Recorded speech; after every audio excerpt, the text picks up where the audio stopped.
Oh, hello there. Hello. Welcome to Holy Crap, They Better Win Night with me, your host, Adam Wylde.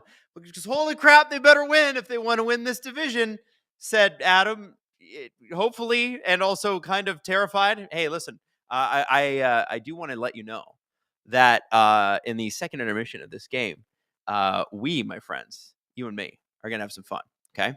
We're going to have some good times because the Fanatics Fairy dropped by the office today. And looky what we got here. Alexander Ovechkin hoodie up for grabs with the little trivia in the second intermission. By the way, check this out. So this is legitimate NHL merchandise from Fanatics. Beautiful, right? And then you got the arm patches here. Look at that. Ooh, isn't that nice? Isn't that pretty? Yeah. Well, that's going to be you in the second intermission, Gripper Nation. That's because you tune in and you deserve a treat and a toy. And that's what we're going to give you. That's what we're here to do. So I hope you guys had a great day. I am ready for some hockey. I'm excited. Let's go. And frankly,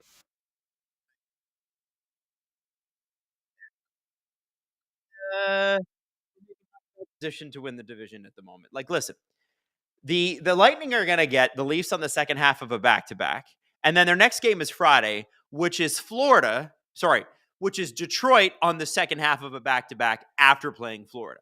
So I feel like they got an easier time of it, and we better make something of this. That's how I'm feeling about it at the moment. But you hit me up with what you think. Okay, chat, who you got? We got the poll is up now. Is it Leafs, Bolts? I thought it was Jesse's birthday. It sure is Jesse's birthday. It's the most Jesse's birthday. Here we go. All right. So, as I mentioned, second intermission, Fanatics Fairy, dropping a little bit of Ovi merchandise for you. All you have to do is answer our Ovechkin trivia. And I got 8 questions for you because he's the great 8. Doesn't it all make sense? Isn't it great? Isn't it amazing? They're honoring Greg Millen on the broadcast today. Also, we lost another hockey legend today, Ray Shero, as well. Tough week for hockey. Both men are frankly beloved. Like people just absolutely can't say enough about both of those guys. I never worked with Greg, and I never had any interaction with him, but I did have Ray Shero on Agent Provocateur about a year ago with Alan, and I mean, he was a really nice guy. Seemed like a really warm individual. And so, we're sending our very best to their families. Very, very best. Hayden worked with Greg Millen. So you love Greg Millen, eh, Hayden? Hayden says it was sad to see him pass away because he was a fantastic dude. Not a single person has anything but good things to say, and not just before this, but anybody I've ever talked to. Here we go. We got to face off. Boom. Nobody has had a bad thing to say about Greg Millen, which I think is a testament to the kind of guy that he was. Here comes William Nylander. Shot right away. Oh! I like a start like that. Now, Calle Yarncroke has joined the Tavares-William Nylander line. They've been trying out a bunch of left wings there. They're going to bring McMahon, Domi, and Robertson back together. Holmberg, Lawton, and Lorenz. So Lawton playing his native center position. We shall see if that works out for him. And on defense, still no Jake McKay. We're missing him. But we do have Morgan Riley, Carlo, Ekman Larson, Tanev, Benoit Myers. It's been doing fine. I mean, really, if Morgan Riley didn't deliver such a nice pizza last night, I think the game might have gone a little bit differently. But, things happen. As far as the Tampa Bay Lightning go, I just want you to understand that your friend Steve Dangle was 100 million% right about Yanni Gourde. Yanni Gourde has been spectacular since he came back to Tampa. 11 points in 16 games. That's pretty good, man. It's pretty freaking good, I'd say. Oh, Matthews into Marner. Marner shoots, scores! Look at that. After a William Nylander chance in minute 1 from line 1, line 2, which is Matthews and Marner, score a minute 13 into the game. Gripper Nation, we're on the board. Remember, tonight's for first place. Tonight's for first place. If Tampa wins in regulation tonight, they are in first place. The Leafs, if they win, they will be 4 points up, or 3 if they win in overtime, on the Tampa Bay Lightning with only a few games to go. That was a great shot by Marner. Really shifty move. Yeah, I think he feels good about that. I think he feels real good about that. Nice to see the Leafs start on time. How about that? There's a win. Never see that.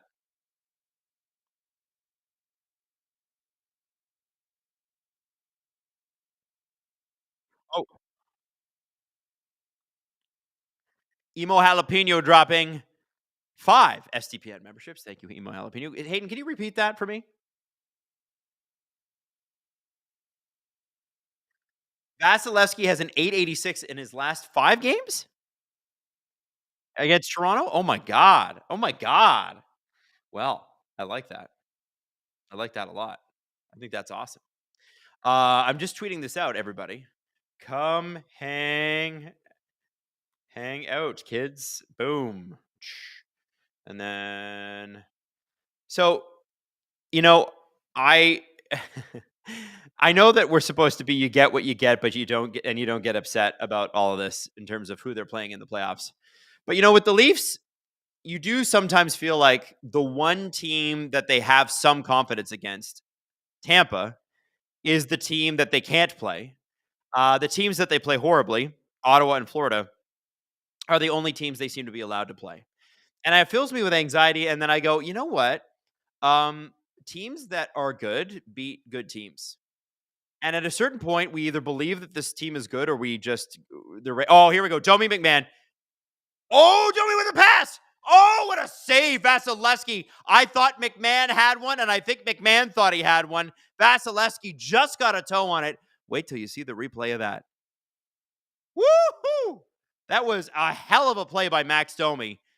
Even better save by Mr. Andre Vasilevsky. Anyway, as I was saying, at a certain point, we're going to have to beat teams that nobody believes we can beat. And even though the Ottawa Senators are lower ranked, they're not that much lower ranked, and they play the Leafs really well. I know it's playoffs, and we don't know how they'll perform there. I think we should take it into consideration at least. Nyes tries to find Martin. Martin just can't get a handle on it. Oh, here comes Matthews. Oh, we get another goal! What a turnover and what a goal with Matthew Nyes. Gets the rebound on the Austin Matthews shot. You almost think Austin might have shot that knowing that Vasilevsky was going to let that go off his pads. The Tampa Bay Lightning are a little stunned right now. We are less than 4 minutes into this game, and Toronto's up 2-0. Quite the shock. Having another look at the Max Domi, Bobby McMahon play. This easily could have been a goal. Oh my God, Vasilevsky. And what a turnover here by Marner over to Matthews. And he gets the bank shot off of Andre Vasilevsky. That's Mitch Marner just having an unbelievable start to the game. Matthew Nyes in the right place. Austin Matthews doing the right thing. If you're going to shoot low, get it to bounce off the pads. Good things happen. Hallelujah. The Toronto Maple Leafs have come to play.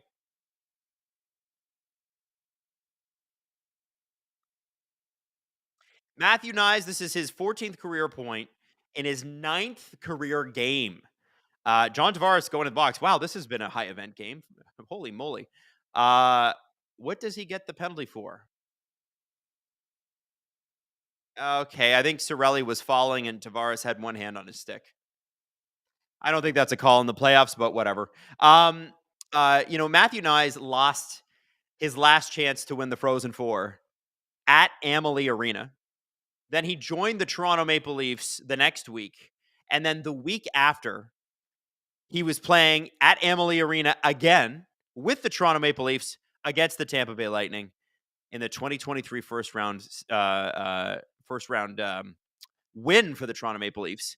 He eats when he's at Amalie. He always says he hates that arena. I think it brings out the best in him. Yeah, heartbreaking place to play for him. And that's why he's vowed to make it his temple of scoring. And good for him. Still not even 5 minutes into this game.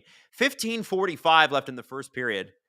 Let's see how the Leafs power play penalty kill reacts to this. Tampa's got a very, very good power play. You don't want to let Kucherov and company back into this game. You know at some point they're going to score. Unless something miraculous happens and the Leafs shut them out. And I don't think so. But you don't want it to be this early. Oh, and it's off the post. No goal. Hedman with an absolute monster shot as he has. And here comes Kucherov. Stallers did not see it, but it went off the post. Ref waves it off. Oh, another one off the post. That looked like the inside of the top corner. And that one does not go in. Woo! Holy. Are you having fun yet, kids? Oh, Jesse Hickmott says, "Happy birthday, Jesse. My birthday was on the 3rd. Wow, April, the month of Jesse's." Wes Richard dropping 5 SDPN memberships, not once, but twice, 10 total SDPN memberships. Pickleball Pat says, "What a friggin' shot. Also, you look like a ghost, Adam." I know. I've been trying to figure that out. I don't know. Maybe this will help. Hey, hang on. I'll get up and turn on a light here and see if this helps. Hang on. I can't get the exposure proper. Hang on. Hang on. Is this better? What do you think, Hayden? Do I look better? See? No? A little better? Oh man, I can never figure out the lighting in here. Anyway, we'll see what happens. We'll try to make it better. I don't know. It's just not it might be the camera, it might be the Atom. Probably the Atom. Robert Bett, looks like the boys are showing up tonight. Yes, sir. Which is nice. I like it. I like it. 5 seconds left in this power play. Brandon Hagel yapping away. Man, he's such a monster, this guy. Real happy that the Leafs aren't at least probably going to see him in the first round. Guy is a bit of a Leaf eater aliver.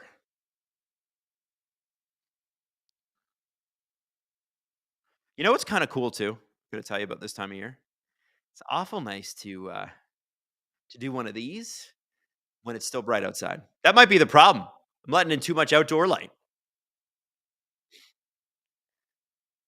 Smalorexia says, "Hey Adam, you see the Oilers? Oh, Tavares. Oh, and Vasilevsky. Wow, man, the Leafs are playing to win tonight. Hey Adam, you see the Oilers are missing $42.2 million in cap space with Nuge being out as well. Gonna be a rough finish. You know what? Doesn't matter, just as long as they're back for game 1 of the playoffs. The Oilers are pretty safe, I think. You know who's not as safe? The Minnesota Wild. That's right, Hayden's team, the Minnesota Wild. Yes, I know. Kaprizov, Eriksson, Ek are back, but are the Wild back, Hayden? And he said, no, they're not. But maybe they will be tonight. Are they playing tonight? I feel like they're playing tonight. Playing the Sharks tonight, so they can be all the way back tonight. Okay. Damn. 13:26 left in the game. This has been a real wide open game. Some great goals, both set up essentially by Mitch Marner. Well, first one was scored by Mitch Marner. The second one was a takeaway at the blue line by Mitch Marner. The Lightning have had a power play already. Tavares went to the box and 2 massive posts, and you can see the paint chip on the actual post too. Crazy. Tavares had a bit of a breakaway leaving the box, and Vasilevsky had his glove all over it. Look at this. Bang. Wow. I think that's 3 posts for the Lightning so far. Wow. Crazy. Oh, good start, man. Good start. I love it. It's fun. So, for those of you who did not know, we got some official Alexander Ovechkin merchandise for goal number 895. You can see this. He's got the shoulder and whatever. So I'm giving away this sweater at the second intermission. Tell all your friends, okay? If you get some friends, play as a team, split the sweater between the 2 of you. Whatever it is you want to do. The Fanatics Ferry dropped that at our door, and we thought, you know what? We should pass it on to you. It's going to be cool. I'm excited. We're going to have trivia, and it is going to be Alexander Ovechkin trivia. So maybe you do a little research beforehand. 8 questions about the Great 8. Kevin Peters, Adam, advice from an Irish Norwegian fair-skinned human. Embrace your lack of color. Pale and proud. I know it's kind of nuts in here though. It's a little crazy. I want to get up and fix some stuff. I don't know what's happening. Like, what's happening here? Hang on. Why is this happening to me? All right. Let's see how this looks. All right. How's that? Am I looking small? Am I still looking? How's that, Hayden? You like that?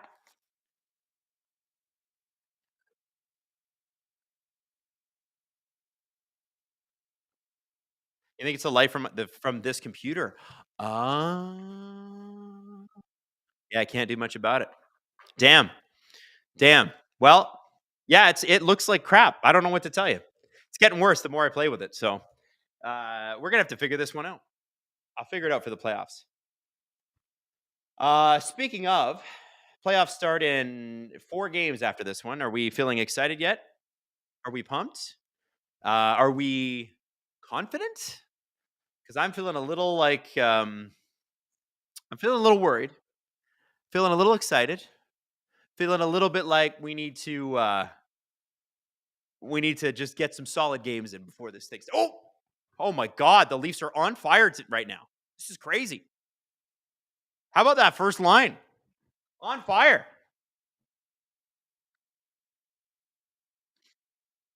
Don't worry, Adam. You're just a beaming light. You shine so bright. You can pay me in small bills. Ha ha ha. Thank you, Robert. Appreciate that, buddy.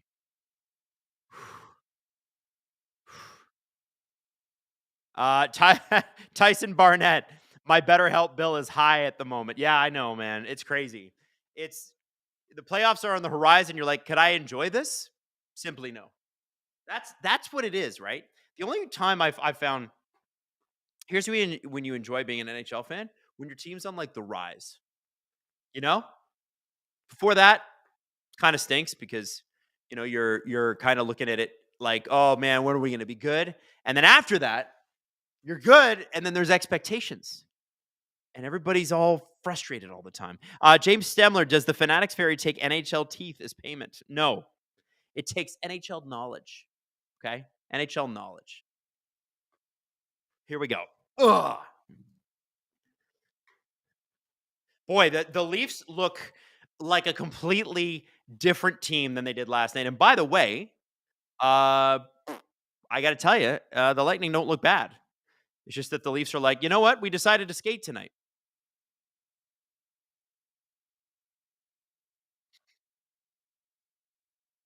Here comes Kucherov. Oh, stopped up. Nice save by Stollers. I don't even know how he saw that, but that was a sneaky little shot by Kucherov. Puck is still loose. Oh, Matthews able to chip it out. Matthew Nyes all over Moser. The Lightning have been the underrated success story of the Eastern Conference this year. You go look at their goal differential. It's like a plus, I think it's almost a plus 80, or at least it was before the start of the game. Here comes Nylander. Nylander cuts back. Sends it across to Myers. Myers with a sharp angle shot against his former teammates. Andrei Vasilevsky with the save. Thanks, Adam, for not hating on the Ducks anymore. Marc-Andre, I've been impressed with the Ducks. I still think they have probably the current worst jersey in the NHL, though. I have to tell you. Hayden, would you agree with that? Those orange jumpsuits? You like their jerseys? No. So Hayden so Hayden Hay Hayden likes color, which I like some color too, man. Hayden said that my take on the Ducks jersey is a colossal bad take. Wow. I like some color too. That orange doesn't work for me.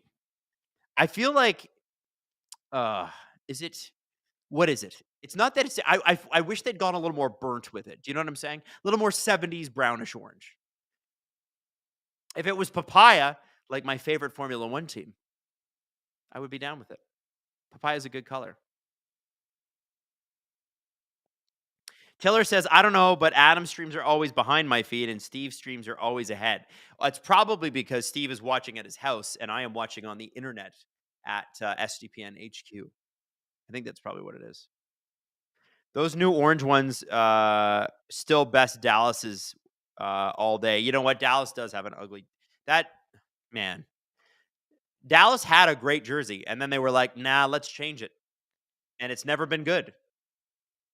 All-time bad jersey right now. And they're so we got a breakaway. Max Domi with a block shot. Bobby McMahon trailing Max with the shot. And Vasilevsky makes the save, puck in the corner. Whoa, nice little takeaway there by Nicholas Robertson. Almost gets the puck stolen off him as well, but hey, you know what? I got to tell you, Nick Robertson, that is, he looks good. Don't do too much. Just enjoy your time. You're back on the third line, baby. The all scoring line is back together. Robert Bet. So does that mean Gretzky needs only 1 point to tie Ovi? Does this mean? I don't know what you mean, Robert. I'm not picking up what you're putting down, my friend. Hey, Robert Malloy loves the Ducks jersey too. MT says the Ducks jersey should have gone. They should have stuck with eggplant and jade. I agree. I like that eggplant color. I like purple. But teach their own. Apparently, all-time bad take by your friend Adam Wylde. Hayden makes a good. Yeah, the Kings should go back to purple. So the Kings used to have the Lakers color because they were owned by the same guy. And I think that the purple and yellow LA Kings jerseys are the best. I actually legitimately love them. And I wish that they would go back to them. Oh, what a move. Oh, what a move. Oh, Hagel cannot bury it, but wow. I didn't see who it was, but that was a heck of a move by a Lightning player in the offensive zone. It might have been Kucherov, which isn't great. I would sure love it if he had a nice off night. Austin Matthews across. They leave. Oh, Matthews just misses the net. He was going high, short side on Vasilevsky, at least putting a lot on the net. And Craig Berube told them before the game, oh, nice move by Matthew. Nice, another shot right to the chest of Andre Vasilevsky. Craig Berube told him before this game, shots on net, and then go to the net, get your rebounds. And guess what? So was Cirelli with the spinorama. Damn, dude. Oh, Hagel. Just the fact that Hagel was even able to receive that pass is crazy. Man, heck of a start to this game. High end. I love it. I'm here for it. Hayden says, do we like the Fisherman's Friend or the Captain Highliner Islanders jerseys? Hell yes, we do. Hell yes. Now, apparently, they sold well the first year that they originally ran. And then after that, everybody hated them and they stopped selling. But the reason for that is probably because the Islanders sucked. If they were good and that jersey had been introduced, I think it would have been different. Also, the classic, it doesn't beat the classic Isles jersey. Like the jersey they wear right now, that's an Islanders jersey. A Highliner one, Captain Highliner, to me, you have that as like a third. It's like a fun night. Like Lou Lamoriello's getting crazy. You know? That's what you need. By the way, Gripper Nation, Nathan Valaket makes a really good point in the chat, which is we need you to hit like. Only got 169, which is nice. But there's 553 people watching. Can we do better?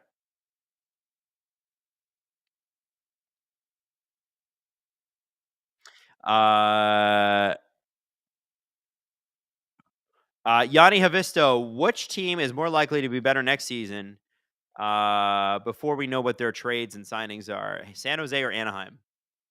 I am going to say, okay,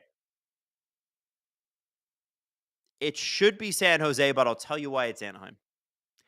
Anaheim has two really good goalies. If they can figure out how to score more goals, and I don't know what that means. Do they make a signing? The free agent crop's not great. I don't know. Maybe you get like a Brock Besser.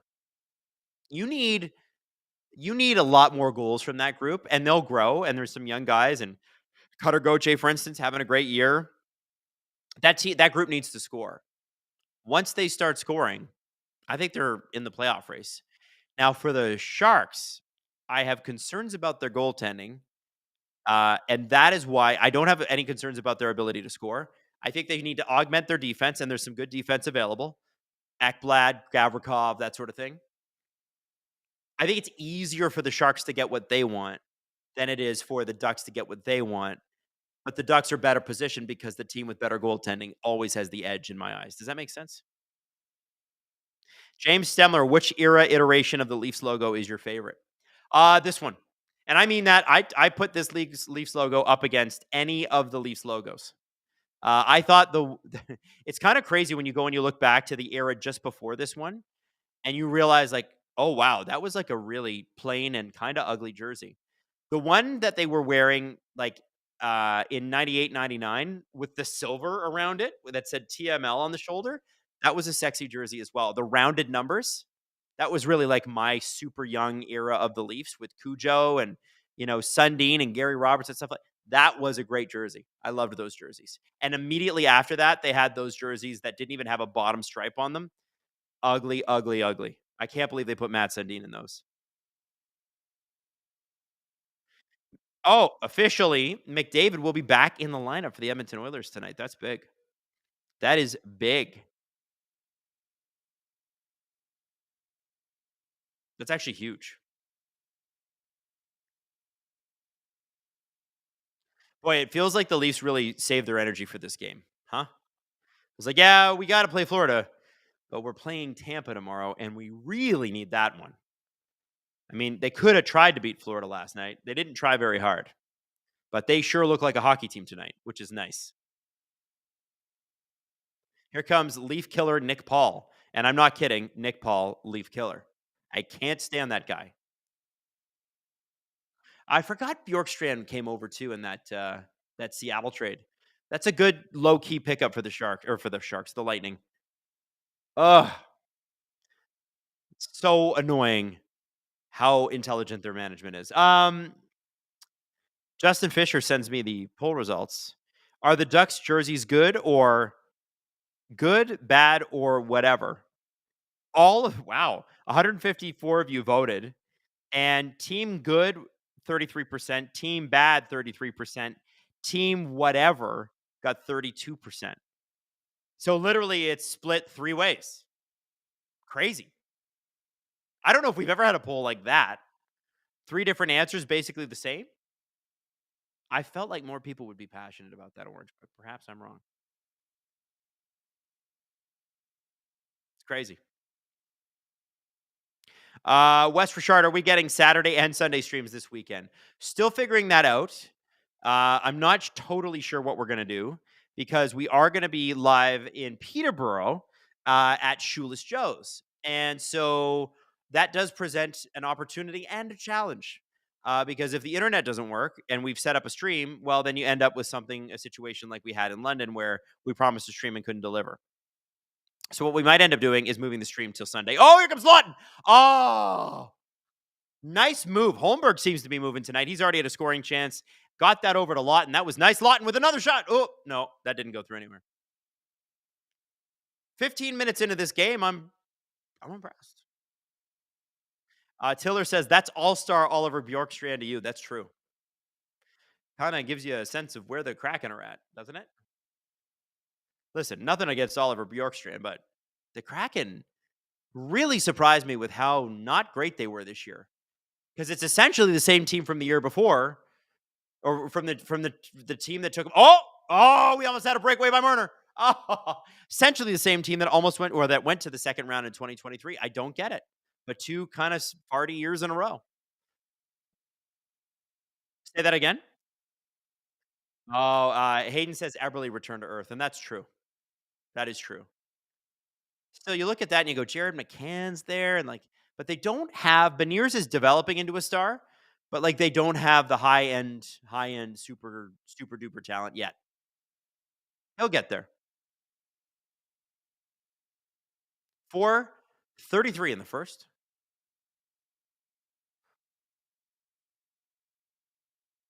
Benoit down low. There's Mitch Marner.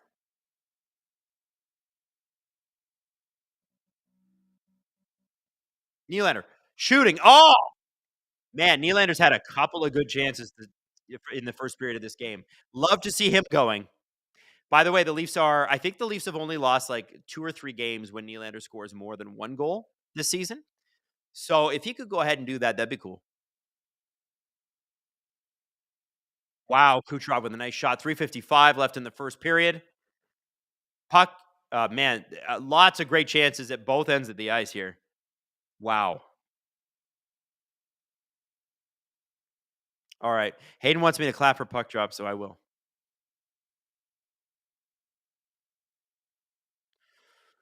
All right. By the way, how do we feel about Ivan Demidov joining the Montreal Canadiens?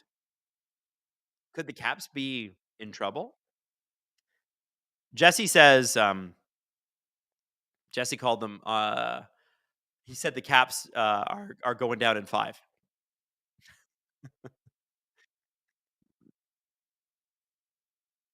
Hayden says our friends Basu and Godin thinks that Demidov changes the series. I think they're right. He absolutely could be a game breaker in that series. And I'm sure Spencer Carberry is like, man, this is supposed to be the 8th seed, man. What the hell? That's a good Caps team, but he might be a demigod. You know what I'm saying?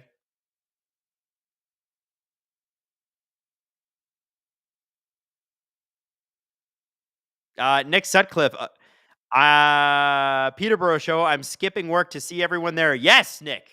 So excited. So excited. Deb Beneke says, why is Jesse such a Caps hater? I mean, why is Jesse such a hater? I think is the question. Like he's made some pretty bold predictions about both first place teams.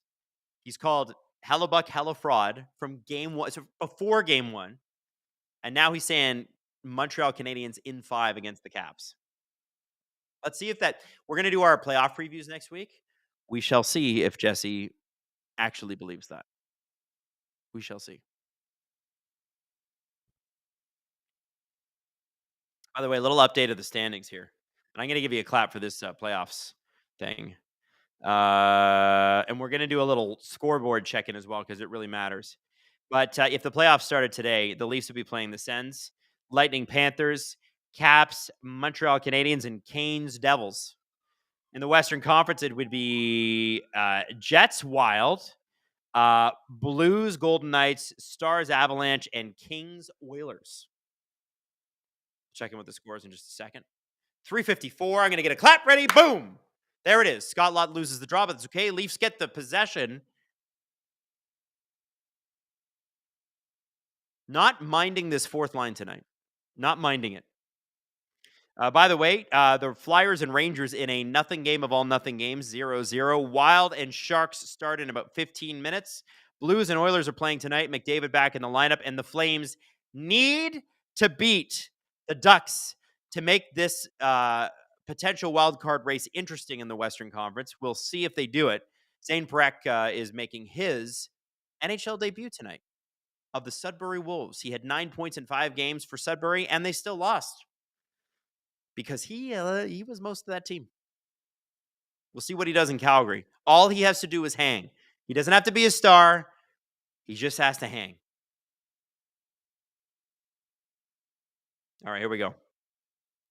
How are we feeling about Ivan Demidov joining the Canadiens? He's a stud. He's unbelievable. Or he's not that good, Leafs fan. I'm going to say he's not that good, Leafs fan. Guys, I'm so glad I was able to give you all the clap tonight. You're welcome. Hey, does Nick Robertson get over 14 goals this year? He's got a career high. Boom. There's the face-off. 3:02 left in the first period.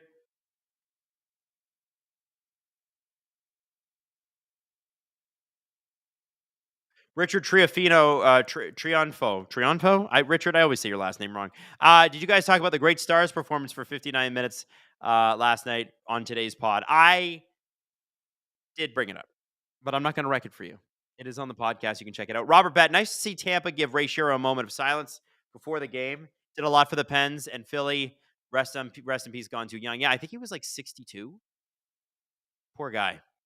Beloved in the hockey community. Had more than one person say today that they were really upset about it. Just sucks. Comes Matthew Nyes in on Eric Chernak. He is able to out forecheck him. Ooh, puck just behind Matthews. Oliver Ekman-Larsson. He probably should have just shot there, but he did go for that slap pass. Nobody there to get it. I saw what he was trying to do. He had a wide open net there, or wide open spot at Vasilevsky. Nice to Marner. Oh, nice play. Man, this first line's cooking. Cooking with gas tonight. Ekman-Larsson in, broken up by the Lightning. A one-on-one.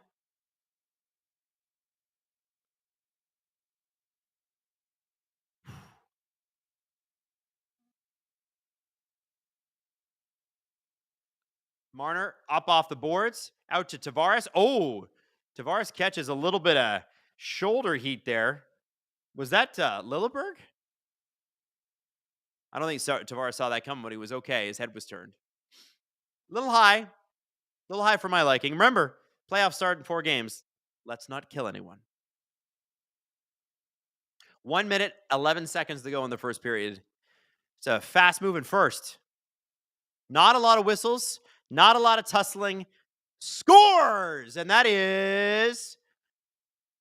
Who is that? Oh, Nick Perbix. Damn it. That stinks. Boo, hiss. Tomato, tomato. Don't like it. Don't like it. You don't like it when the Tampa Bay Lightning's third line defense pair is scoring on you, but it was a shot that Stallers could not have seen. It went through about 40 guys. Look at that. How the hell is he going to see that? Yeah, Yarncrow can't block it. Perbix gets it up high. I hate it. And I hate letting in a goal with a minute to go in the period. Hate that too. 102 left in the first, so not technically with a minute to go, but you know what I'm saying, right? Sucks. Oh well. Listen, of all the shots Stallers have seen tonight, he's stopped them all. He just didn't see that one.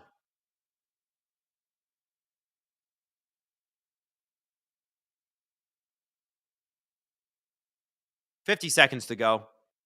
Lawton headmans that puck up to Lorentz. Lorentz trying to move past Hedman. Holmberg, Lorentz, Lawton are your fourth line tonight. We'll see what they do. Berube still trying things out. I think they're still trying to make the Lawton thing work, as they should. It will work eventually. But, yeah, it kind of sucks. Kind of sucks that he hasn't fit in better sooner. You know that as a person, he fits in really well with the dressing room. He'll find his place. Watch, he's going to score some heroic goal in the playoffs, and we're all going to be like, I always believed in you, Scott Lawton. And really, you have no reason not to. 5 seconds to go here.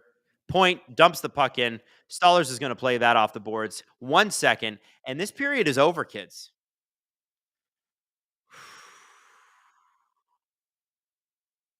Wow. That was an exciting period. That was all Mitch Marner on the offense. Scores with a laser beam, a minute 13 in, and then a couple minutes later creates a turnover, gets Matthews the puck, all in the offensive zone. Matthews shoots it, goes off Vasilevsky. Vasilevsky kicks it out to Matthew Nyes, and boom. Boom. In the back of the net. Look at Matthew Nyes. Oh, they got him on the broadcast too with that big smile. I love a Matthew Nyes. Yeah. No one yes like Matthew Nyes, man. James Stemler, whatever happens tonight, the final minute of periods, nothing could be more embarrassing than the Stars' final minute last night. Yes, well, that was hockey history, wasn't it? 3 goals in 60 seconds. Actually, 53 seconds to be exact. That's rough, dude. Rough.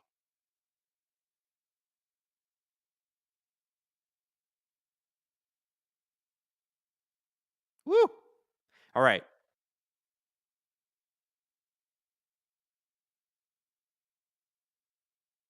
Let's see here. Let's see what we got in the chat. Let's see what we got in the chat.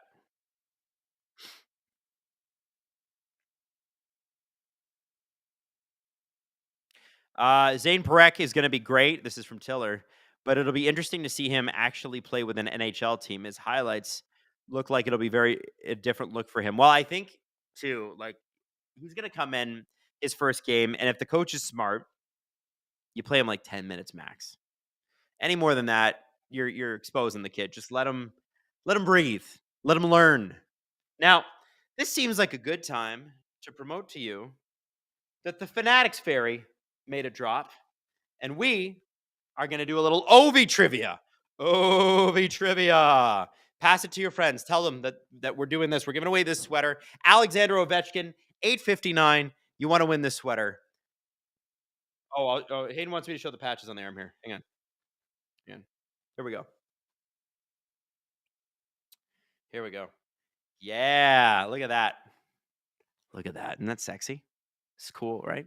So this is Fanatics gear, and we will be giving this away in the second intermission. As soon as the intermission ends, the TV will go to commercials. We will stick around, and I will just tell you that I'm gonna wait a couple minutes, get everybody signed up. There's gonna be a QR code that you're gonna need to scan with your phone. Boom, you download, you log in. It's from our friends at Spark, and we're gonna do the trivia through that, and it's gonna be. By the way, if you wanna get signed up now, it's probably a smart idea. The link is in the description of this video. So if you want to sign up for the trivia, sign up in the linked description here. Okay? Just throwing that out there. Robert Bet. Hate it when the team we're playing against has the same colors. Sometimes you cheer against the Leafs. Yeah, the Lightning kind of ripped the Leafs jersey combination off. And apparently they had to call Toronto and ask for permission. And I don't know why the Leafs gave it. You should probably make different jerseys, man. Yeah. Not my favorite. Not my favorite, but hey.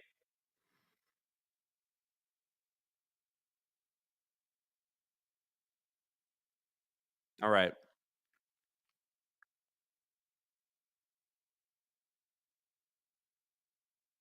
Leaf Olpstad says Texas had some awful chokes this week. Houston Cougars in the Natty against Florida, Stars against the Canucks, and now the Astros blew a 5-0 lead against my Mariners to lose 7-6 on a walk-on walk-off. Oh, walk-on walk-offs are the worst.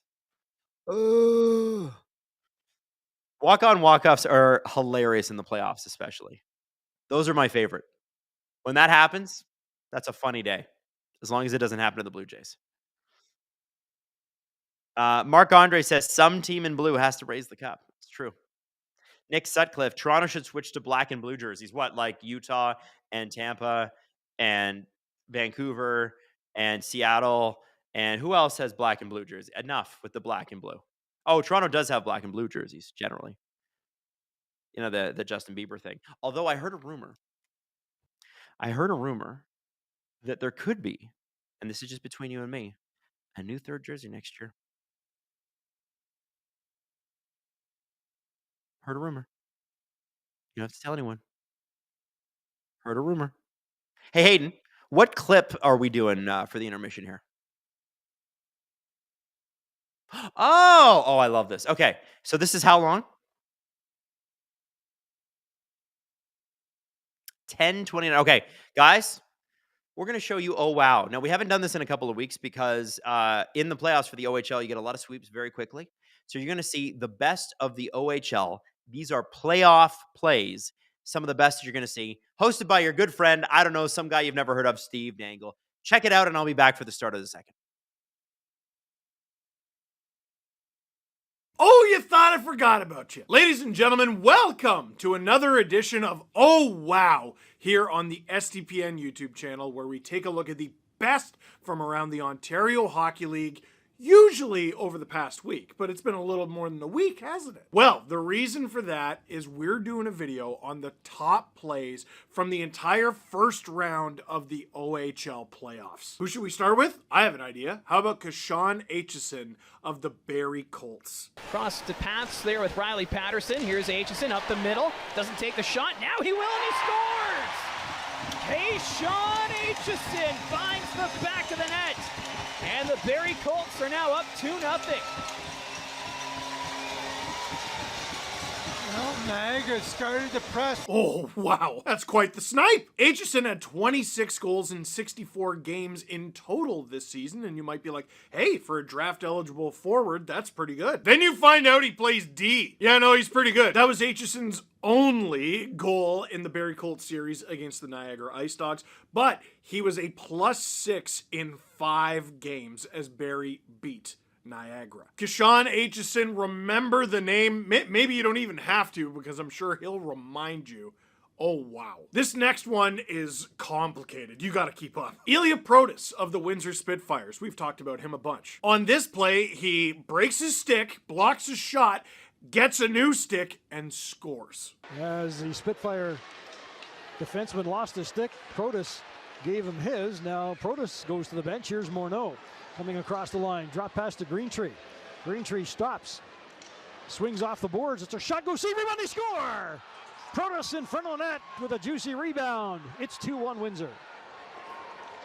Oh, wow! Honestly, you might be like, Steve, calm down. I think I'm underselling it. Now, Protas did this incredible feat, just at both ends of the ice and the bench and everything. He did this in the middle of Windsor's 5-game series win over the Sault Ste. Marie Greyhounds. Now, why did the Windsor Spitfires beat the Sault Ste. Marie Greyhounds? Can I take a stab at it? I'm gonna guess. So it was a 5-game series, yeah? 5. Ilya Protas had 3 goals in those 5 games. Wow, that's pretty good. Oh, sorry, I forgot to mention, he had 12 assists! The man is literally getting 3 points per game through the first round of the playoffs. Oh, and so is his teammate Liam Greentree, who I think we're gonna see later, actually. Truly preposterous. You know what? If that was the only point he got this series, that would still be featured in Oh Wow. Now, I want to go back to the Barrie series against Niagara for a sec. Niagara fans like, oh gosh, here we go again. No, this one's actually for you. Although it does feature Kashawn Aitchison again. You know a save is great when you see the reaction of the guy who is stopped. Owen Flores of the Niagara Ice Dogs. Watch this. Hemming behind the net for Gardner. In front to Aitchison. Backhand. What a save by Flores. That was incredible. How did he stop that one? Is that the stop of the year here in Barrie? I mean, that's got to be right up there. Oh, wow. We already have the paddle save Emporium. That one's got to be in the looky what I found Emporium. As good a glove save as you'll see. I don't know if we'll see another one that good in these playoffs. Things didn't go the Ice Dogs' way, but at very least they had that moment. Owen Flores. Oh, wow. For our next highlight, another team who is unfortunately eliminated from the Ontario Hockey League playoffs is the Flint Firebirds. They fell in 5 games to the Kitchener Rangers. But not before the man who has one of the best names in all of hockey did this. Here's Matthew Mania. Andonovski can't get a shot away. That's blocked. Crittum got crashed into Day. Nice move by Mania. Mania streaking and Mania shot scores! Matthew Mania turns Jackson Parsons inside out, and the Firebirds tie the game at 2. Like a stealthy forward here. As the play moves up ice, is Mania with a nice move beating Parsons. And we're back to a tie hockey game. Goes outside in on the Rangers defender. Ooh, a little how's she doing? There's another defenseman, by the way. What are they feeding defensemen these days? The 5th round draft pick of the LA Kings from 2023 undresses Kitchener on this one. Unbelievable goal. His OHL season may be over, but Matthew Mania. Oh, wow. We now head to the series between the London Knights and the Owen Sound Attack. Denver Barkey, Philadelphia Flyers prospect and London Knights phenom, makes me question the laws of physics. As you'll see him just kind of harder on his stick than the attack D to get control. He just wanted it just a little bit more in that situation. Yeah, right? Like, you understand what I'm saying. You saw it, you understood it, but you didn't understand it. That makes sense. That makes sense. That makes sense. Denver Barkey, how do you pull off a spinorama that in tight on the goalie? And I don't know why it's like this, but spinoramas are...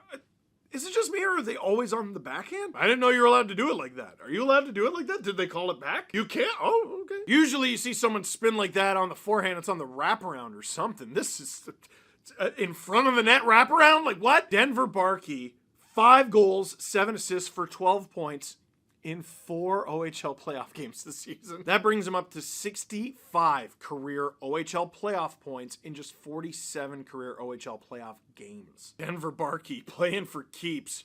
Oh, wow. This next highlight, I hope you're sitting down for, because this is one of the most ridiculous saves I've ever seen from a defenseman. Tristan Bertucci of the Barrie Colts, how did you even do this? Off Bertucci's skate, here comes Asadorian. Kevin He going to the net. Asadorian, trailer Izada to Kevin He. Great save, Hillebrand rebound. Oh, what a save by Bertucci out of midair. He cleared it off the line. Here comes Wakely, breakaway, no, couldn't even shoot it. It's Van Steed, so he's gonna come in, and he can't shoot it, and Kevin He. Puck right out of the air to save it. And you see Hillebrand. Now watch number 12. Watch this. Oh, that might have went off the post. It looked like it went off the stick originally. The question still stands. After an amazing desperation save, the Barrie Colts net is wide open. Sometimes you got to make a sacrifice and hope your defenseman or anyone has your back. Tristan Bertucci, standing in the blue paint, stick in hand, says, "I guess that's me," and whacks the thing not only out of harm's way, but it starts a breakaway. Absolutely incredible play from the Colts on this one. Tristan Bertucci. Oh, wow. Steve, you promised us Liam Greentree. I know. Here he is. To the backhand, sweeps it in front, knocked down Protas with the glove. Out to Greentree, trying to get a step on Reed. Now he's got a chance, scores! The captain dances in and makes it 4-1.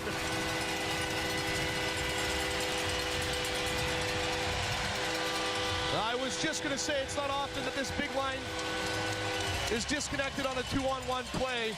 The puck goes back to Windsor's zone. Protas makes about an 80-foot pass to Greentree in the neutral zone, who does a nice job. Gosh, that's just not fair. Liam Greentree of the Windsor Spitfires just toe drag, undressing the defender and burying the thing. I already spoiled this earlier, but Ilya Protas and Liam Greentree, the dynamic duo of the Windsor Spitfires, have 15 points each through 5 OHL playoff games. I might have already mentioned this, LA Kings prospect. If you're an LA Kings fan and you just want to have a better day, you just want to smile. Yeah, no, you should smile about that. Liam Greentree. Oh, wow. And for our final highlight, you almost made it. You almost went a whole oh wow video without seeing something from Nick Lardis, the leading goal scorer from the OHL from all of major junior hockey this past season. Well, his Brantford Bulldogs won in 5 games over the North Bay Battalion, and Nick Lardis had something to do with it. Like this, for example. Procession just behind him. Bulldogs trying to move with numbers. Brown, right wing side, working at Ride. Fed middle. Lardis through his feet. They score! Nick Lardis! It's magical!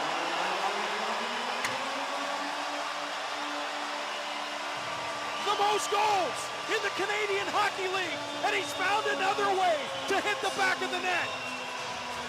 Yeah, no, I know. Oh, wow, and such. Nick Lardis had 70, I had to read it again. I just read it. I'm going to read it again. 71 goals in 65 games this season. That is 1.09 goals per game. He had 7 goals in 5 games in this series. That is 1.4 goals per game. Nick Lardis scored at an unfathomable pace in the regular season, and the playoffs have arrived, and his scoring rate has gone up. Between the legs, it doesn't matter. However he scores it, the Chicago Blackhawks prospect, Nick Lardis of the Brantford Bulldogs, absolutely unbelievable. Oh, wow. So, what did you think? Do we get all the best of round 1? Let us know in the comment box down below, and I can't wait to see what happens in round 2. But for now, that's it for this one. Thank you very much for watching. Click like if you like this edition of Oh Wow. Click subscribe if you really liked it. Tell all your friends. SDPN, baby, it's your place for Oh Wow, the best of the Ontario Hockey League.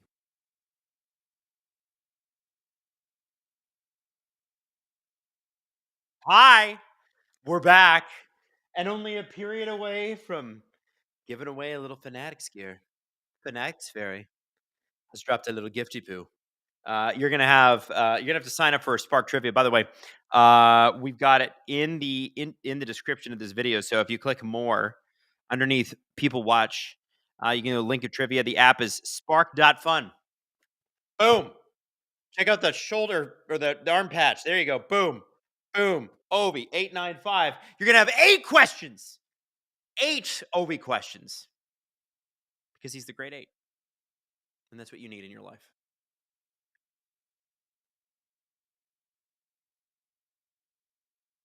I'm looking at a bunch of winners in the chat. That's what I'm looking at. One of you is going to win. One of you is going to win. Do you feel good about that? By the way, how much do you love Oh Wow? So much fun. Steve Dangle, everybody. I think he's got a future in the game. Let's not blow his ego up. He's okay. He's pretty good. Still young though. Lot of proving to do. A lot of proving to do. All right. So Leafs and Lightning. I think that the start of the game was great. I think most of the period was pretty good. A little frustrating to allow a goal with a minute 2 to go. But these are the Tampa Bay Lightning. And they're good at this thing. They're pretty good at this hockey thing. So I feel like that's okay. It's an okay result. I didn't think we were going to shut the Lightning out. You know what I'm saying? That's asking too much from the hockey gods at this point. But wow, I almost smacked myself right in the face. Damn. There we go. That would have been a good blooper. It's too soft though. I think what we'll be telling is, the Leafs traditionally are one of the best second period teams in the league. Are they able to come out on fire, or is this one of those weird games where they're a little off in the second period and the Lightning are on? Boom, we got a face off and off we go. The Tavares line starts again just like they did in the first period. I think that's interesting. I think that's notable. Probably has something to do with the fact that you want to get a little quick scoring chance from them. Turn it over the Matthews line, get a quick scoring chance from them. Maybe somebody scores a goal, you're up 3-1. Boom.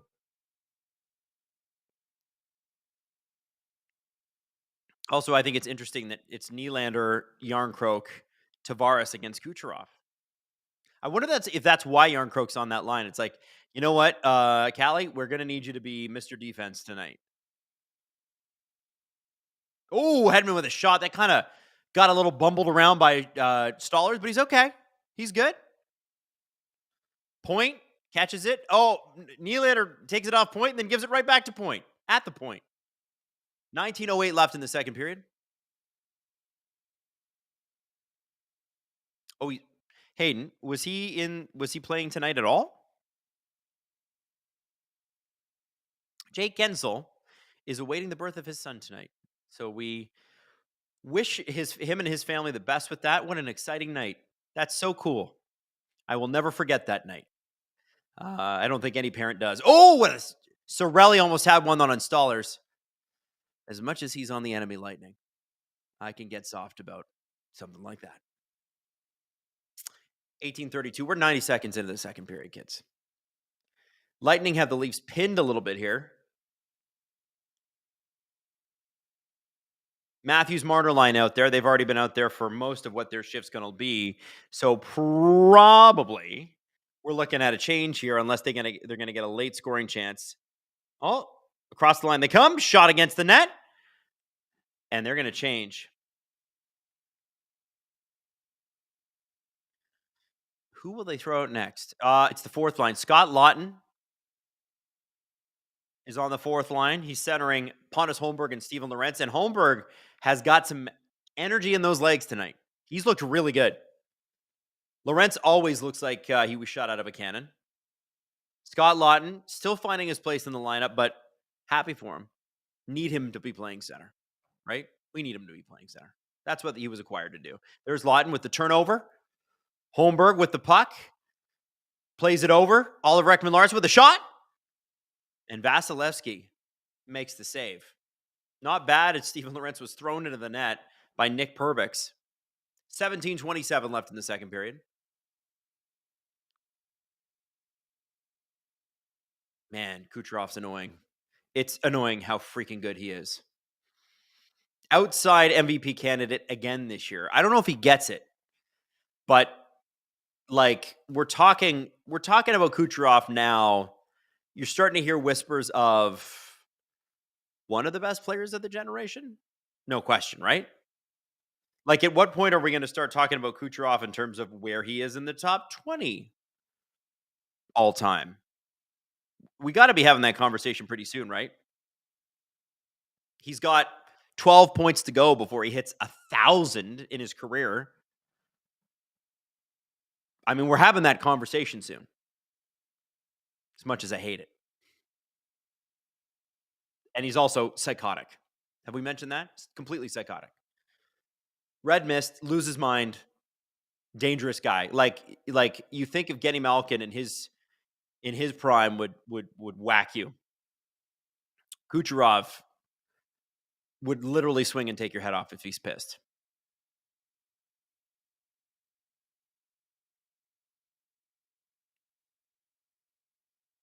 It's his.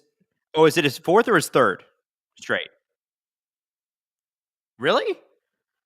I don't know. I'm looking at the stats. Look that again. Look. Oh, you're right. No, no, it's his third straight. Yeah. So hey, sorry, Hayden and I were debating only because we were talking about Kucherov and his points, and it will be his third straight. Well, it already is his third straight 100-point season. 113, 144 last year, 115 again this year. And you got to remember, scoring's a bit down league wide this year. What a monster! His 8th point per game season. That's insane. That's nuts. Oh, here we go. Mitch Marner, who has had a great game with the shot. Oh, misses the net. Oh, went off the stick of Vasilevsky and into the netting. Hey, man, Marner is that. I mean, that was like a partial break. He's had a few of those tonight. He's really attacking, and I love to see this because the Leafs don't do this enough. He's really attacking the Lightning defenseman in his defensive zone. With a guy with speed like him, oh, wow, he was real close to scoring there. That was a great shot. I mean, I got to tell you, he's threatening tonight. We like it when Mitch Marner's feeling himself.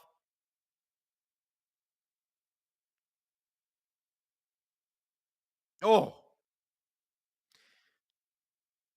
Nylander Tavares line out there again. Have not seen, I don't believe, the Domi McMahon Robertson line yet. I don't think they've been out there. You know they're going to be pissed about that. So the time that they actually get out there, they're going to be shot out of a cannon. Tons of energy. Max Domi had a couple of good scoring chances with Bobby McMahon and on his own in the first period. I mean, it's clear that Berube goes to those guys when he needs scoring. If you need depth scoring, which you would need against the Lightning, here comes Tavares. Still manages, Moser kind of blocked him there, but he still manages to come up with the puck. Leafs changing. Simon Benoit gets knocked into by his own player. Not the cleanest change, but hey.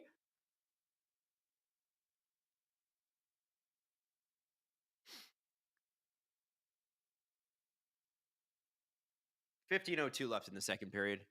13 shots, Leaf, 9 Tampa. Just a reminder, if in case you haven't watched yet, don't forget the grade 8 Alexander Ovechkin sweater for you. Gold number 895, courtesy of the Fanatics Ferry. That is coming at the intermission. Second intermission, baby.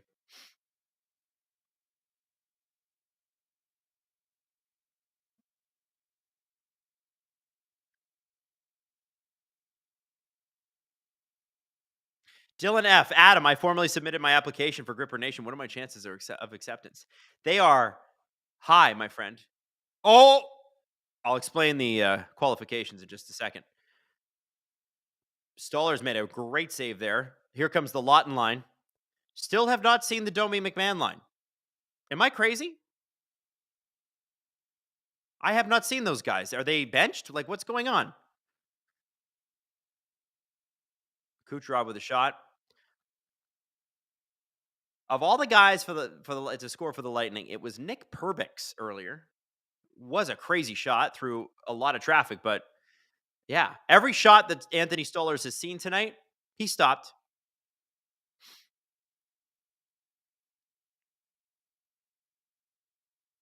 Sorelli down to Kucherov.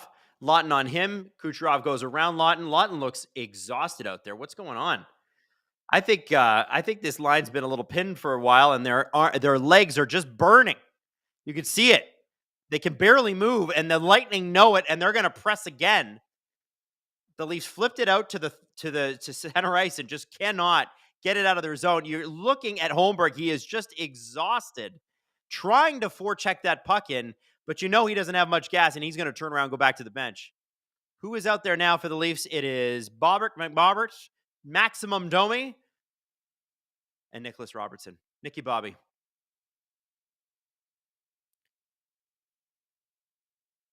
Oh, Robertson, nice. Could have had a nice little tip in for Domi there. Just didn't work. I think this is this line's first shift of the period, unless I missed one earlier that was super short. Kind of interesting. I don't know if that says anything or if that's just deployment issues. Oh my goodness. Boy, that is allowing a marquee scoring chance that you don't want to allow against the Tampa Bay Lightning, but Anthony Stolarz was able to get a leg in front of it. Lot of Lightning pinning the Leafs in the last couple of minutes in their own zone. And they are getting a lot of screenshots into Anthony Stolarz. Be super cool if the Leafs could do that to them. Caught again. Here comes Nick Paul, who eats the Leafs alive, and I hate him. Nick Paul was good when he was with the Sens against the Leafs, and he was good, just as good or better with the Lightning against the Leafs. Thanks, I hate it. Oh, Riley into Matthews. Did not quite hit him, but man, good imagination on that one. Keep creating opportunities like that. Let's get this first line going. Mitch Marner has looked like a stud tonight. He's got it. Get him the puck, please. Marner with the turnover. Oh, then Gord gets it. I can't believe Gord's back in the Lightning lineup. They have Yanni Gord again. Come on. Just when we thought the national nightmare was over.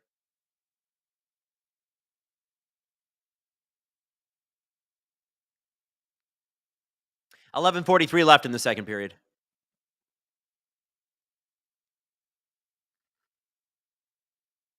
Leafs not doing a whole heck of a lot of controlling. They're able to chip it out of their zone, and then the Lightning grab it and bring it right back in. The last 5 minutes have not been the strongest for the Leafs this particular game, especially after such a strong first period.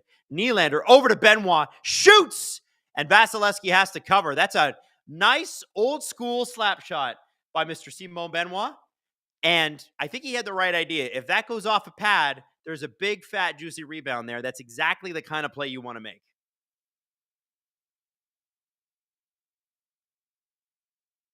I love it. Look at this. Great shot. Keeps it low. In fact, I would even say keep it lower. Now, guys, have you signed up for trivia?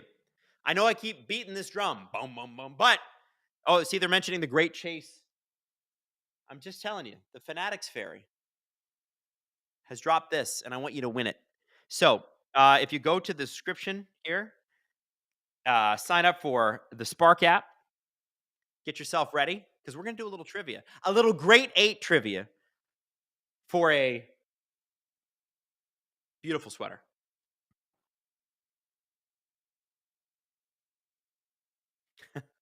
Natalie, my wife, is in the stream right now saying stuff about a parade and how a girl can dream. Natalie, listen, enjoy the ride and everything, but have you never heard the Toronto? See, Natalie's not chronically online like the rest of us.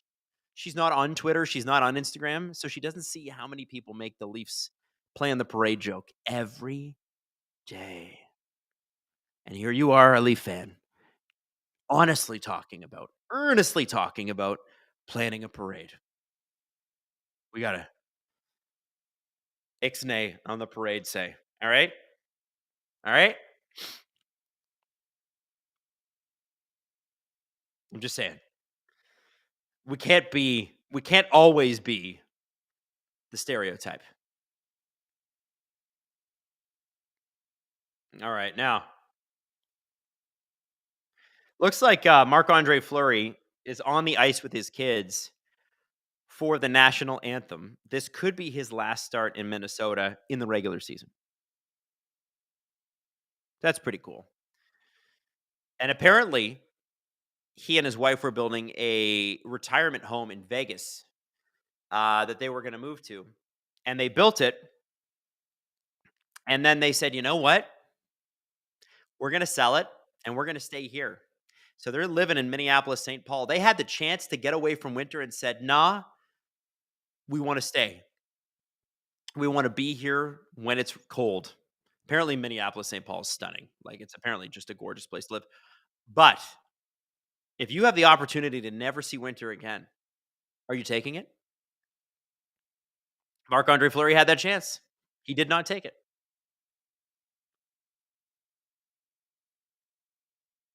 Hayden says with the amount of money he has in Minneapolis, you can have quite the estate. Yeah, here home prices are not insane there. I'm sure they're not great, but I'm sure they're not. But I've also heard that they're not like insane like they are in Toronto.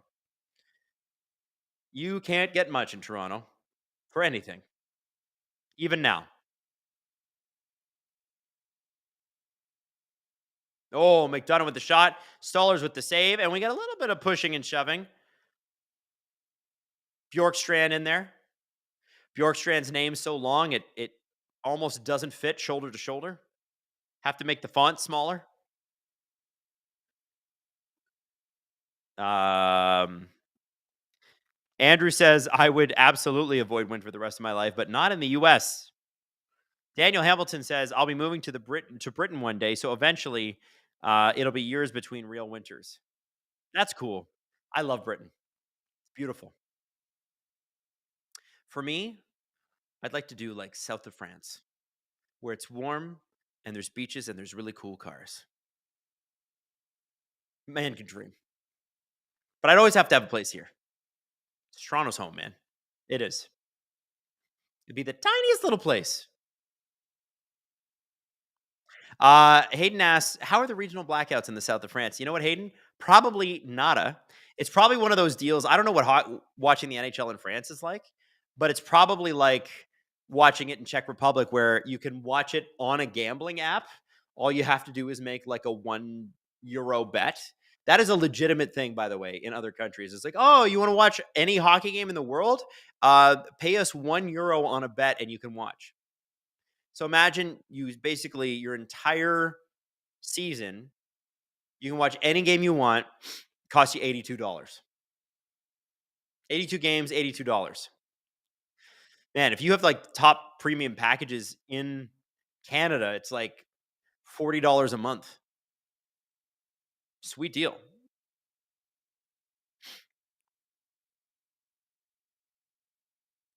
Harry French says you can do that with some games on FanDuel in the US. That's cool.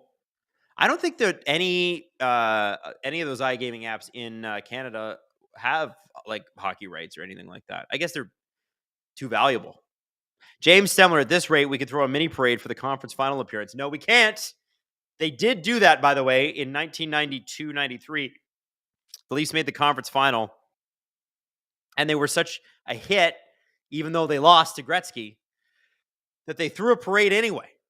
And I don't think that would happen today. I think you would get made fun of a lot.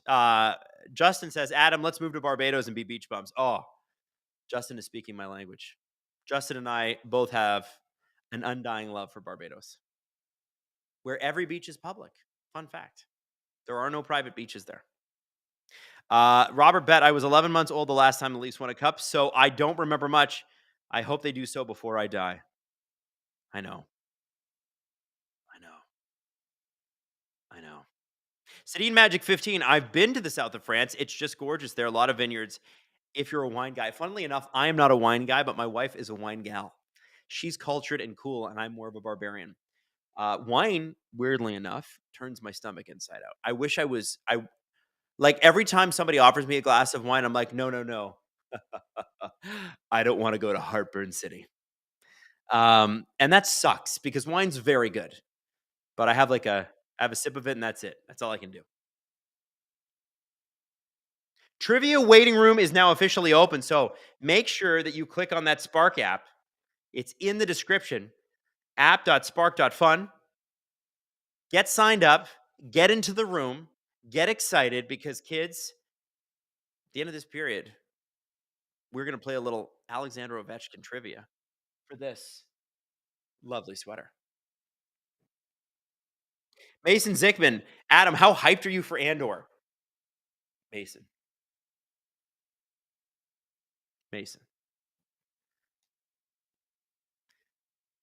They are releasing Andor in 3-episode chunks. Starts April 22nd. And Disney Plus is not paying me for this, although they should be because I can sell the shit out of it. They are releasing 12 episodes over 4 weeks, 3 episodes at a time. Do you know how delicious that is? I am so pumped. And, the only problem is that the NHL playoffs get in the way. So to watch that, I'm going to have to make sure there are no games on, which means I got to watch it before 7 p.m. because the rest of the time is going to be completely devoted to every single playoff game. I'm so excited. Curtis Zerberg, do you guys have any idea why Ontario doesn't allow daily fantasy sports? You mean for betting, like Prize Picks, stuff like that? I don't know. There's a couple of things that the Americans do that we can't do, like offering inducements. Like I can't say, hey, when you sign up, you get $500 if you put $500 down or whatever. You can't offer inducements, and you can't do that. I don't know why you can't do that. That's probably going to change eventually. But yeah, kind of weird. And also, let's be honest, I don't think the provincial government is too concerned about gambling right now. They seem to be preoccupied with tariffs. So I don't think that's going to be changing anytime soon. Natalie saying, I love it, but it's so intense. The entire episode is just intensity. Yeah. If you guys have never seen Andor and you're a Star Wars fan in any way, oh my God, that show. It's so crazy. It's like you never, it's like a Leafs playoff game. You don't get to relax. It could be 5-0. You are not relaxing. That's how Andor makes you feel. You will not relax. You will go to bed stressed out. And it's crazy is that it feels very real. You're like, man, I could see that. That's where Star Wars, when it's at its best. Oh, here we go. Matthews with the shot. That's when it hits its best. When you go, yeah, I know it's futuristic and there's lightsabers, but there's some pretty human elements to this that feel strangely familiar.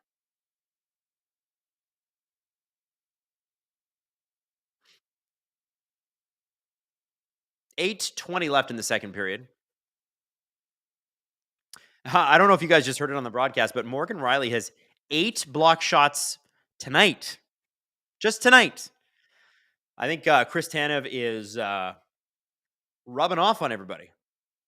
Max Domi said that blocking shots is literally the most unselfish thing you can do for a team. And Tanev does it better than anyone. It's kind of cool. He's a pretty popular teammate. I know he's a bit of a quieter guy. But what an effect he's had on this team. The Leafs defense, guys, has been better than I think I've ever seen it. Certainly in this era, probably since the 2002, 2003 season, maybe the last year with Cujo. It's just way better. We just never had anybody that felt like that.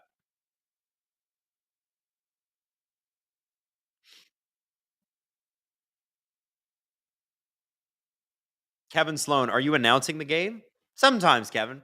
Hey, welcome, Kevin. You must be new here. Hi, I'm Adam, and this is more like a hangout. I do a lot of announcing, but let's be honest, Kev.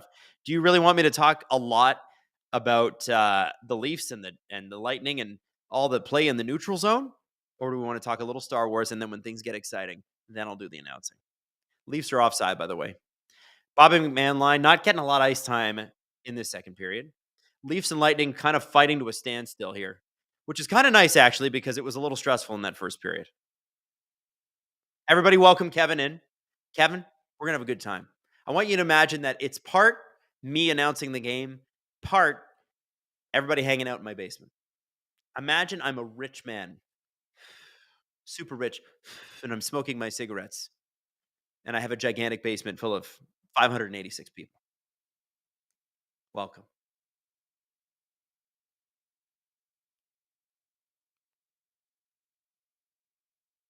Austin Bayless makes a good point. Steve is the play-by-play. Adam is the color commentary. There you go. That's a good way to put it. 7:27 left in the second period. Hedman at the point with the puck. Back to Radish. There's Calle Yarncroke, who seems to be getting a lot of the assignments against the tough. Is that Yarncroke? No, it wasn't. Oh, that was Lorentz. Man, Lorentz and Yarncroke kind of look the same. And they also have 18 and 19 as numbers, so you can get it confused. I'm not watching this in Uber Ultra HD. It's whatever the Rogers online feed is, which is how bad can we make it while still making it sellable? We want you to buy cable, is what they're saying.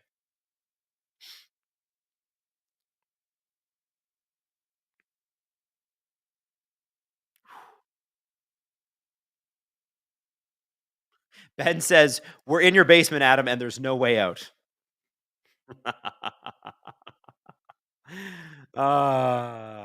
There would be a way out, Ben. There would be a way out. All right, here we go. 7:03 in the third or second period.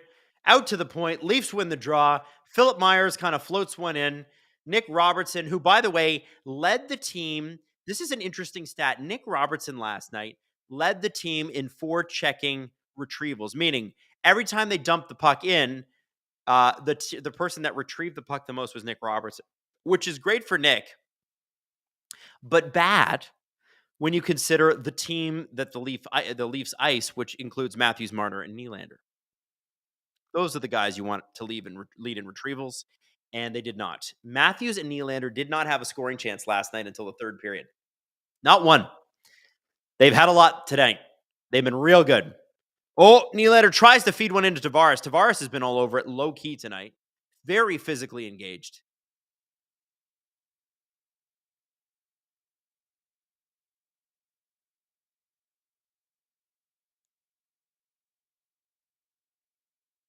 Okay. Yeah. I'm just kind of, I'm sorry. I got a little, the controller unplugged there, but I had to kind of look at what was going on. Here comes Tavares, Nylander. They are at the end of their shift. We'll see if they dump in or try to get a scoring chance. Here comes Tavares. Oh, Tavares driving to the net. We like that. I like that attitude.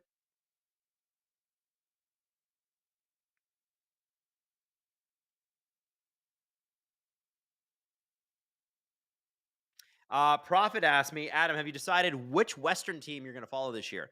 Likely going to be the Oilers. I think that makes the most sense. They did go to the Stanley Cup final. McDavid back in the lineup tonight. And I can't do any series that involves the Wild because Hayden is a Wild fan. And that wouldn't be fair. He needs to be watching his team. Now, if you imagine the Oilers eventually take on the Wild, that would be a fun series. That would be the conference finals, though. We'll see what happens. But it's looking like the Edmonton Oilers. I don't think they're going to put the Oilers and Leafs on the same night. I think it'll be like if it's Ottawa, Toronto, for instance. I think they'll put Montreal and Edmonton on the same night because they kind of like to spread the Canadian teams out. Oh, Matthews almost put one right on the stick to a very open Matthew Nyes. Just a little too behind for him to get it.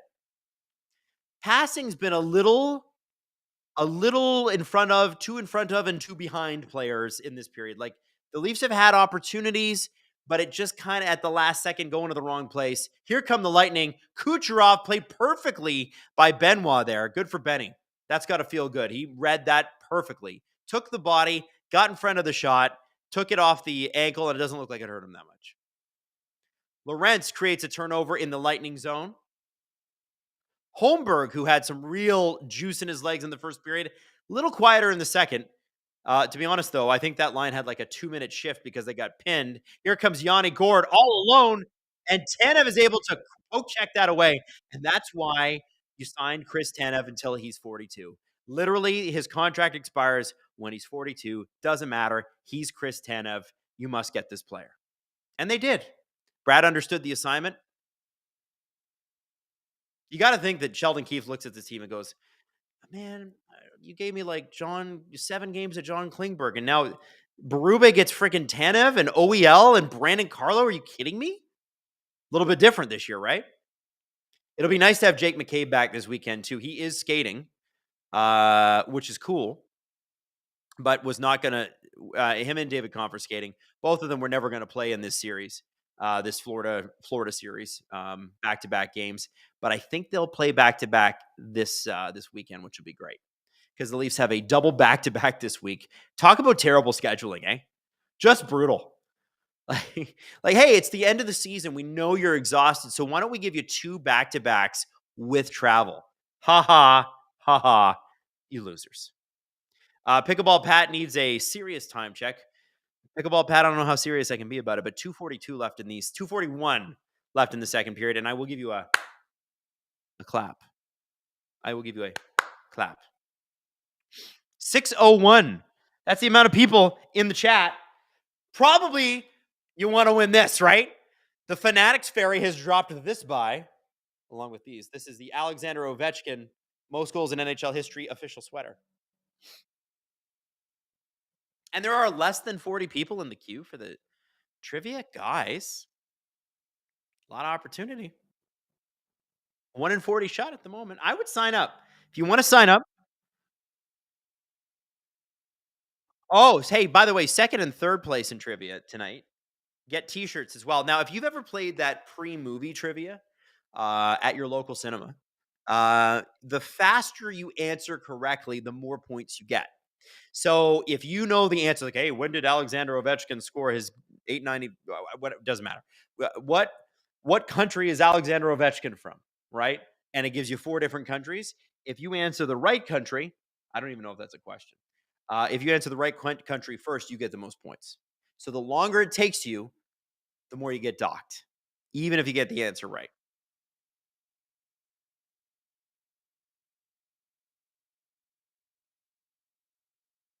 Taylor Choma says, on the topic of awful scheduling, who schedules a game on Masters Sunday? I know. And you know what? It's looking like it's a 5:00 start too. So right when the final round is going to be like wrapping up, the Leafs and Carolina game will start. Yuck.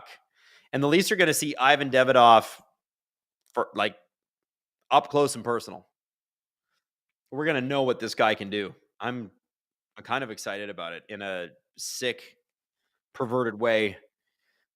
Just because it's like, watch, he's going to come in and dominate the Leafs. It's cool. It's great. Yeah, super cool.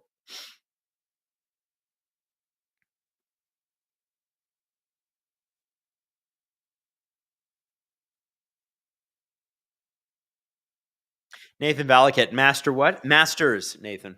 The Masters. Golf tournament. I have a friend that have actually, by the way, Lincoln Trivia is in the chat. 240, here we go. Link for trivia is in the chat, and it's going to be fun. We're going to play it all together on this stream a couple of minutes after the second period ends, so I can give you guys a last second chance to sign up. I do have Justin's notes. Yes, sir. Hayden was asking if I got my notes. I sure do. They're right here. I have Justin's trivia notes. He printed them off for me old school like, you see. 2 minutes and 12 seconds to go. I'll do another clap here to start. Oh.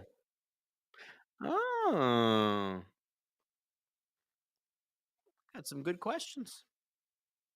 Some easy, some hard. Let's see. Pretzel Hunt. Do local Canadians drink Molson? Yeah, of course they do.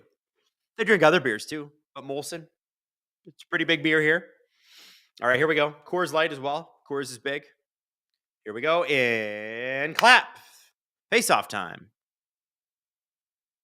Oh, nice little shot in by Chris Tanev. 2:07 left in the second period. I'm going to give you another clap.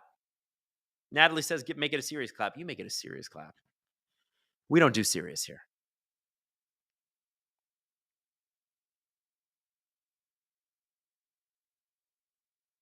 Five for Fighting Sports. Boom, clap. Hey, what are your thoughts on Hannibal Barca? A little history corner. Well, I don't know if I've got history corner time right now, but I would love to answer that question eventually because we are about to go into trivia, and maybe the Leafs get us a nice little goal in the last couple of minutes here. Don't you think? That'd be nice. 150 left in the second period. Mitch Marner along the half board. Oliver Ekman-Larsson waiting for a pass. Marner forces one, and the Lightning get it. I think Marner probably overcomplicated that a little bit. 1 minute and 30 seconds to go left in the second period. Oh, Tanev fans on one. Instant turnover shot. Stolarz with a save, and that puck is out. That's not ideal, but it's Chris Tanev, so we forgive him. Johnny Jackson says, Adam, finish the story about your friend. Yeah, I got a buddy who, for the second year in a row, is going to the Masters. And the way it works is basically the week after the Masters, there is a draw, and you enter the draw. And if your name gets picked, you get to go to the Masters. And he has been in the draw 2 years in a row, and he's won it 2 years in a row. So it's basically you win the right to spend a lot of money. But how cool. What an experience. Oh my God, what a terrible giveaway. Stoller somehow saved that. What the hell is going on? That was awful. Like atrocious. 1 minute and 3 seconds to go here. Stoller's trying to get a glove on it. Oh. Net comes off, and it looks like the Leafs are going to get a penalty. Is it Tavares that's going to go?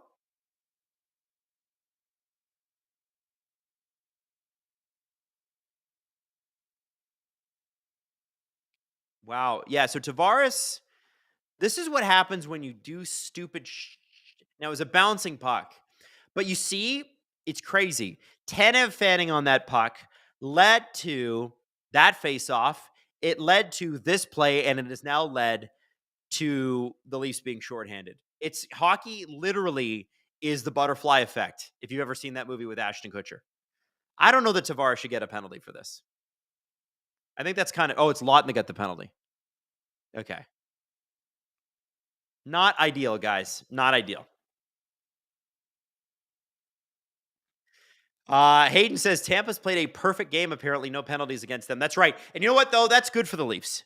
Because going into the third period, the Leafs will they will be at a negative advantage. And the refs will probably be looking to even that up. And they'll be looking for Tampa to screw this up. So we like that. Also, I also don't mind a penalty split between two periods. Although I don't love it, it does give the Leafs an opportunity to kill a bunch of times by icing it, assuming they can get it. Tampa's power play is one of the best in the league. I think they're 6th or 7th. Pretty good. So you want to burn as much time as possible. Don't let them get momentum. It does mean you're going to see their top unit 2 straight minutes, just split between 2 periods. Here we go. Hedman. Oh, no, Hedman does not shoot because Marner got in the way of it.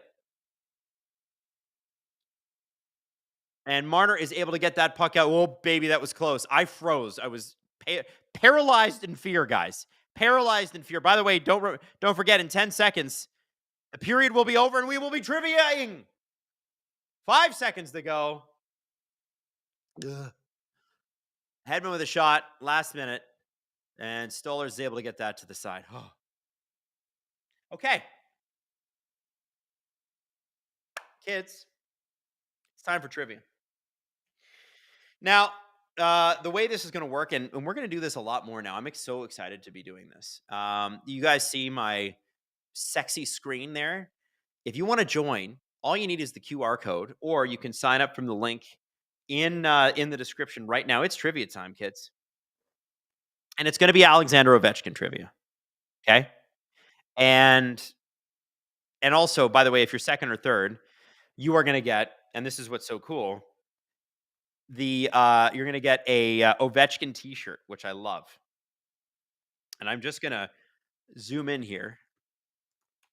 There we go. There we go. Now I can see it properly. We're going to have some fun with this. This is my first trivia. Jesse did this as well. So this is Spark. Scan to join. We're going to take a couple minutes here. And we're going to hang out and get people in the chat. I believe that at last count, we were at 41 people. Get yourself, just so you know it's real, come get yourself official Alexander Ovechkin merch. Right? $8.95 hoodie, $8.95 t-shirt. This is the grand prize right here. And by the way, those t-shirts, they're downstairs. So there you go. And by the way, I threw this away. It's really good fabric. Like, I have a Fanatics jacket that they sent over, a Team Canada one. Really nice. Really, really nice. Really, really nice. Oh, there are 100 people in the thing. How about that? Yay! We got lots of people, and this is going to be fun. So fully 1/6 of you are in. That's a good turnout. Hayden, how soon should we start trivia? I think we're going to wait a little bit longer just to get people signed up because not everybody's got the Spark Fun app. It's something we're developing along with our friends at Northern Labs. Kind of excited about this because this is merely the start, my friends. There's going to be more and more and more with this. And I'm kind of excited about it. Again, we got the hoodie to give away. Second and third place are t-shirts. And remember, it's not just about answering correctly. It's about answering quickly. You're going to get 8 questions about Alexander Ovechkin. The faster you correctly answer them, the more points you're going to get. But remember, if you get it wrong, you get 0 points. So you got to make sure that your priority is getting the right answer with a little speed on top. Okay? Lindsay, the hockey fiend, says, and the participation prize is the friends we made along the way. Yes. Mick Biggins, don't need to download the app. Mick, you can download the app, or you can just scan the QR code, get signed up. We're going to start in just a little bit. Going to wait for commercials to end because I want to make sure any last-minute people that want to play get to play. Going to be fun. One Sharpie Marple says, if you're wrong, you get banned. No, that's not true. Nathan Valaket says, drop the puck, Adam. J Mac Crew says, how do you get me the sweater? It's a crazy new invention. You're not going to believe it. It's called the mail. Blown away. I was blown away. And I was like, wait a second, how does it work? And they're like, you see this? This is called a packing slip. And you put the name of the person that you're sending it to, plus their address on it, and it arrives at their house. How about that, huh? Just saying. Kind of crazy. So you will be mailed this. And we have sizes available, so depending upon what your size is, this one in particular, I don't even know if this one would fit me because I'm an XL. What size is this one? Doesn't matter. We'll get you in the right size. Doesn't matter. Denise Campbell says, hey guys, Denise! Sign up, Denise! Sign up and win this, Denise! Use your QR code, Denise! It's Alexander Ovechkin, $8.95 merch, baby. Plus, look at that. Boom. It's very nice. Fanatics Fairy dropping that. Mick Biggin says, this trivia needs music. Okay. Hayden, are you ready to start, my friend? Okay.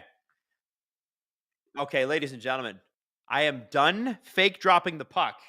It is time for Gripper Nation Trivia. Alexander Ovechkin edition. First question, let's kick it off. Hayden. What number does Alexander Ovechkin wear? Is it 8? Is it 28? Is it 80?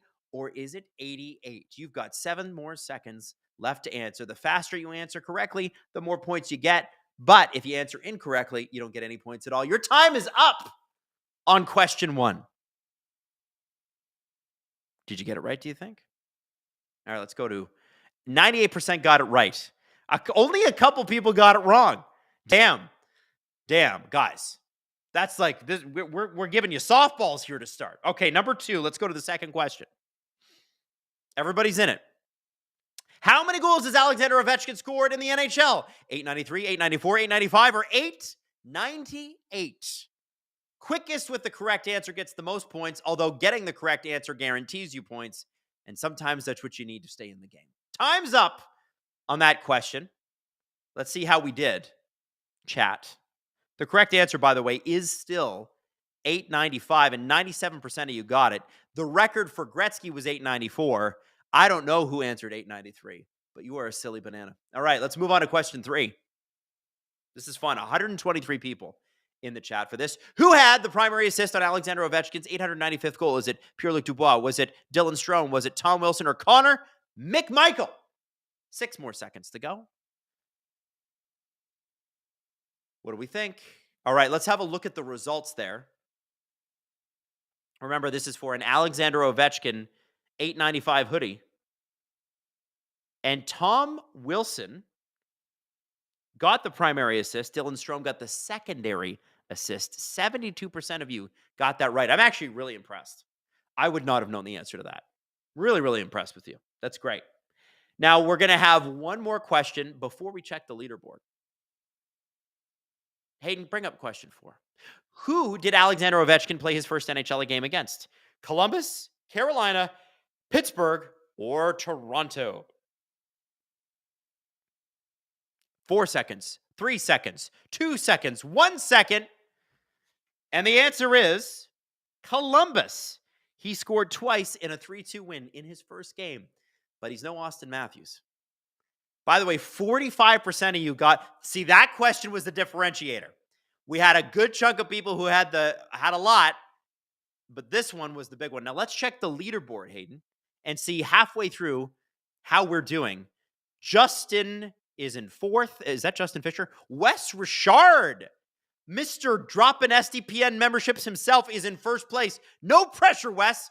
Arunan with 470 points, just behind in 2nd place. And Kim, 469. That's nice, Kim. 469.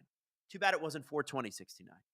And then Justin and Ethan rounding out the top 5. Dean, George, Sophie, you guys are right in there. Listen, this ain't over. We still got 4 more questions to go. Moving on to question 5. How many hat tricks has Ovechkin had during his NHL career? Is it 28? Is it 29, 32, or 33? 5 seconds left to go. 4, 3, 2, 1. If you answer incorrectly, it's no points. If you answer correctly with speed, it's the most points.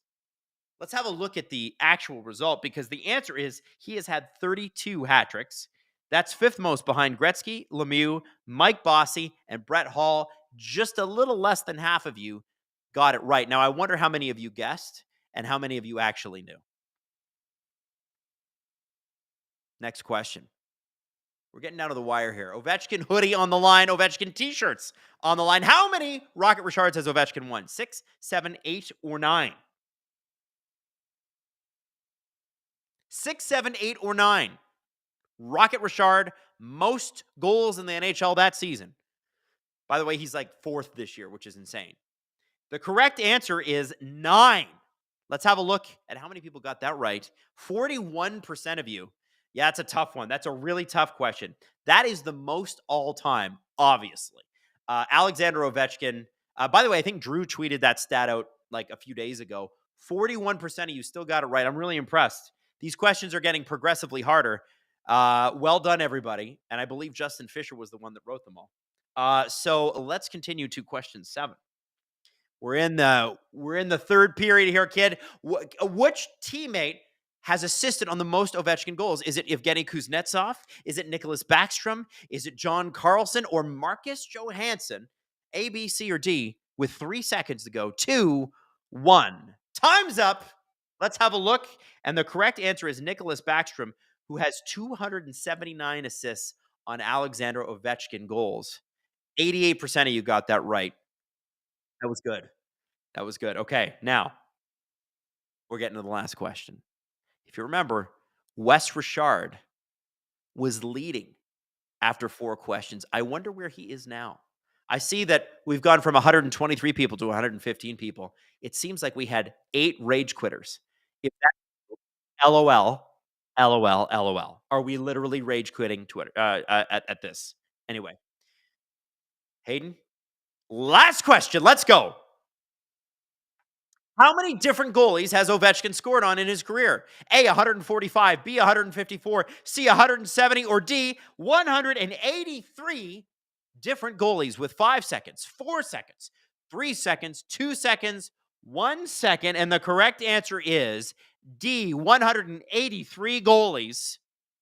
That's most in the NHL, ahead of Jaromir Jagr, who has scored 178 goalies, and Patrick Marleau on 177, and only 34% of you got that right.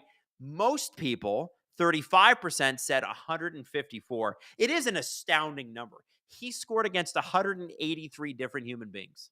That's bonkers. That's nuts. 110 people left at the end of trivia. Who thinks they won? Don't give me the leaderboard yet. Tell me, guys. Who thinks they won? Who thinks they won? Put it in the chat. Who thinks they won? Okay? Who got this? Who got this? Wes Richard was leading through 4 questions. Let's see the result. And it's Dean with a come-from-behind victory. Dean with a picture of his cat. Dean, that is, wow, Dean. Wow. Dean, Hannah, and Wes Richard just fell. I wonder where Wes fell. Which question was it, Wes? Wes Richard, you still get a t-shirt. Hannah, you still get a t-shirt. Dean, my friend, you, sir, are going home. Actually, you're staying home with this hoodie from Fanatics, $8.95. $8.95, baby. That's crazy. Congratulations, Dean. Also, congratulations to Jensen, Gabe, Kim, Justin, and Zay. That Justin better not be Justin Fisher because he wrote all these questions. If you wrote all these questions, you didn't win Justin Fisher, unacceptable. Dean, congratulations, 913. Now, guys, I want you to get used to using this Spark stuff because we're going to be doing a lot of it during the playoffs, and the giveaways are going to get bigger and bigger and bigger.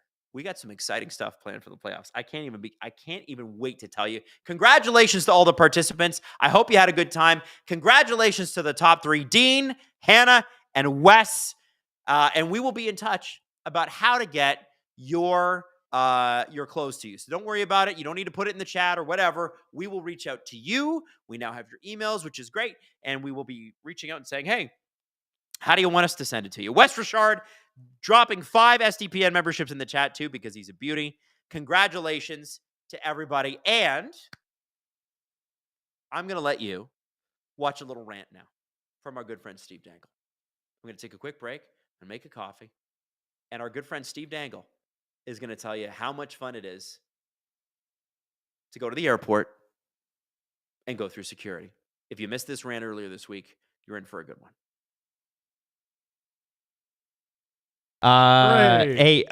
There's lots to talk about today, including emails about Steve's airport experience, which is, to sum it up, Steve, what would you say?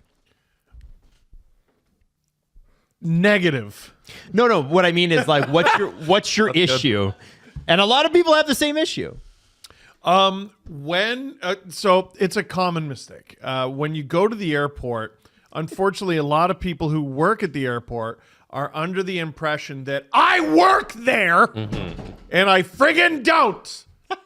So how about you don't talk to me like I'm a piece of shit on your shoe, Karen or Kyle.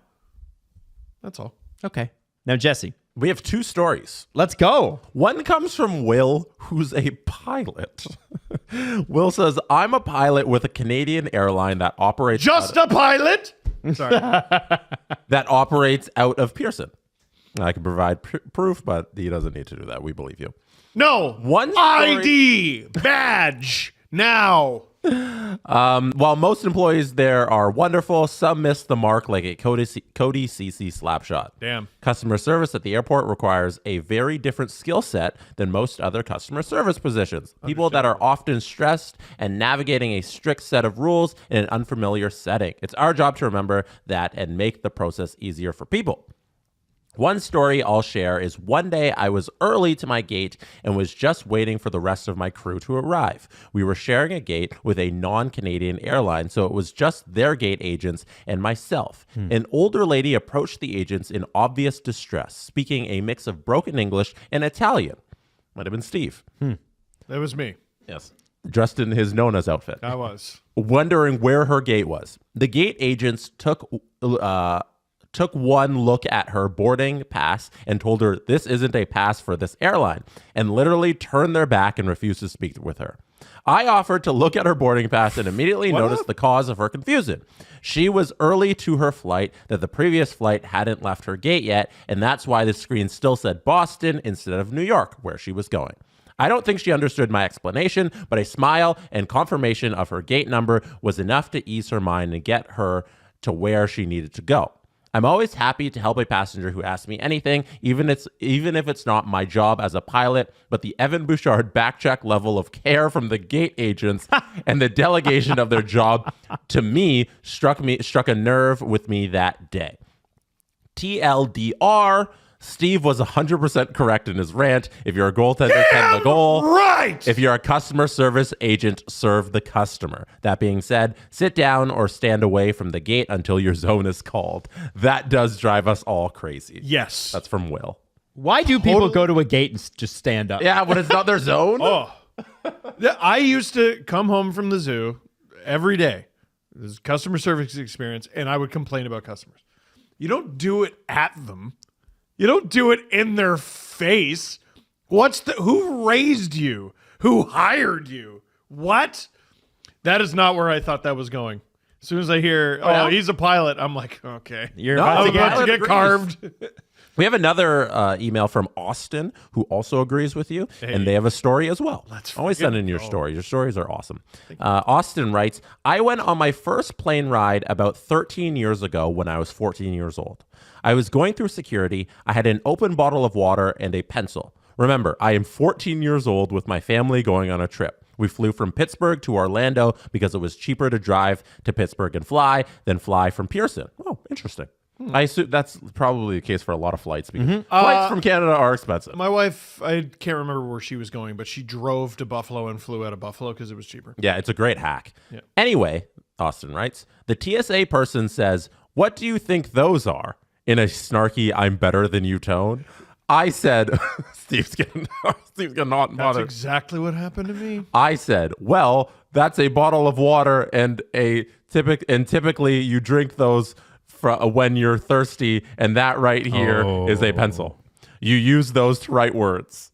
Apparently, they can't take sarcasm back, and I was nearly not allowed to fly because they have giant sticks shoved up their far. You're a piece of shit. I won't continue what Austin wrote, but he says, who's to say? Steve, you are right. Airport workers assume we should just know everything and can't communicate at all times with general respect. So when you are disrespectful at your job, when you're a across the board hunk of shit at your employment where you're paid, that's okay. I give it back to you a little bit, and all of a sudden I'm a fucking international flight risk. Yeah, you can't get on the You plane. suck ass. Go get another job. What gets me about this is that that's a 14-year-old. All 14-year-olds are pricks. Like every living 14-year-old boy is an asshole.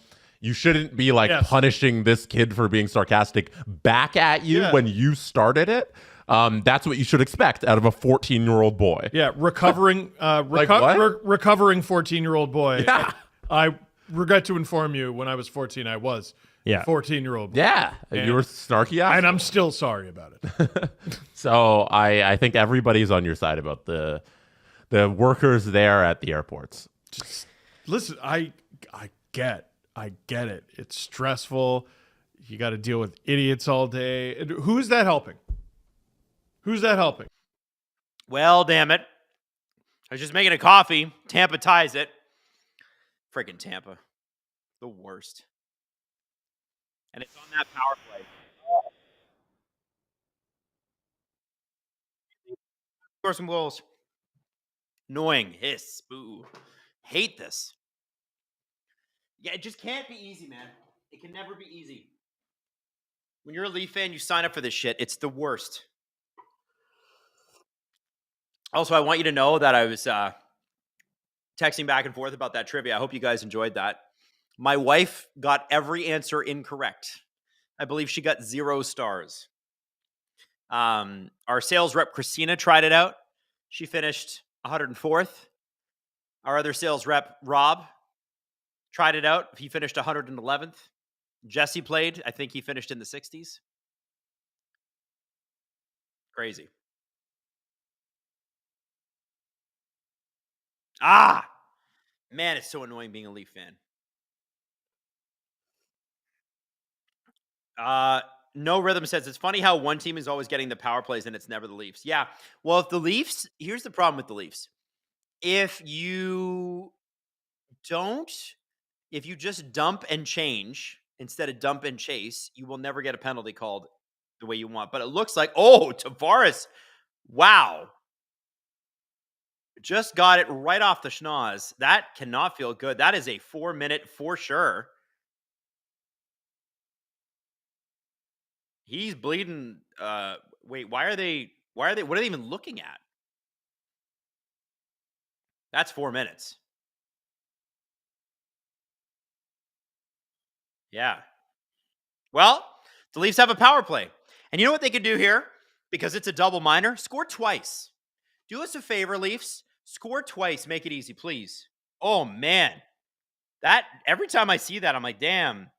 Emil Lillibird just almost took his nose right off. Yeah. Hayden makes a good point in my ear. He's like, why did that even happen? How did his stick get up that high? And you know what it is? It's being stupid. Now, the Leafs have the 5th best power play in the league, the hottest since January 1st.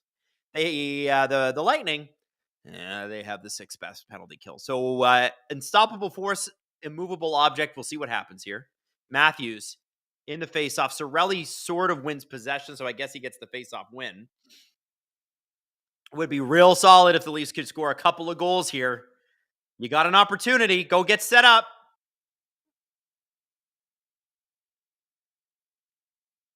Leafs cannot get set up to start here.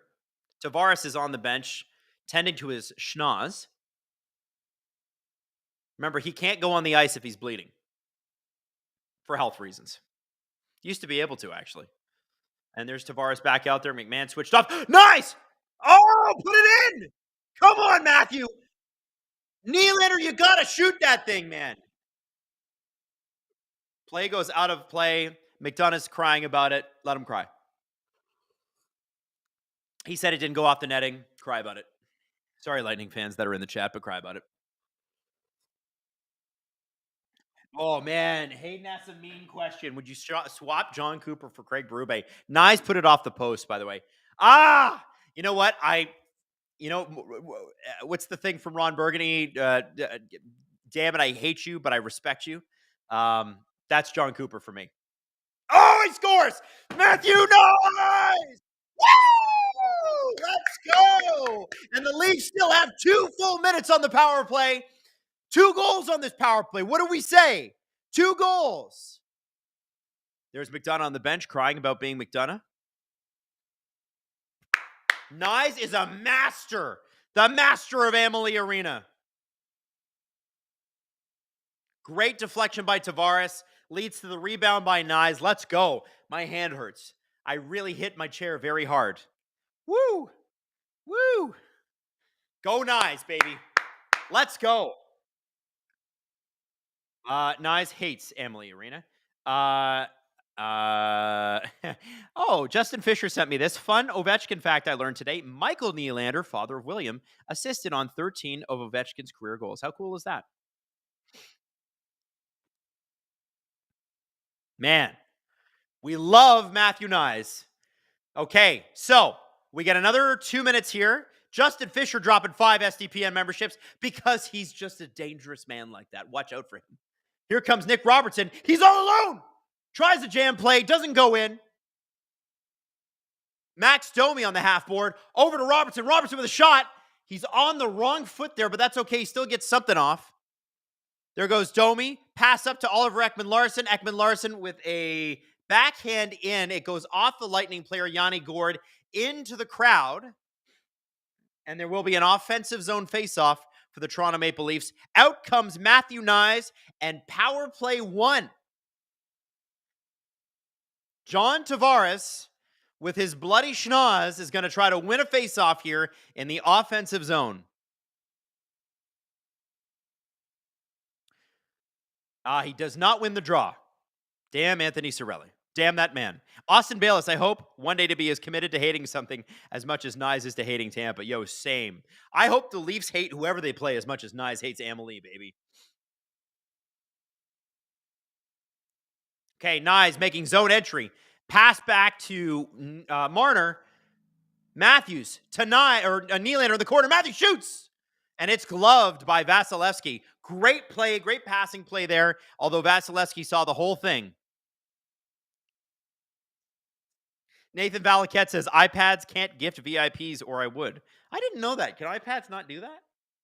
That's crazy.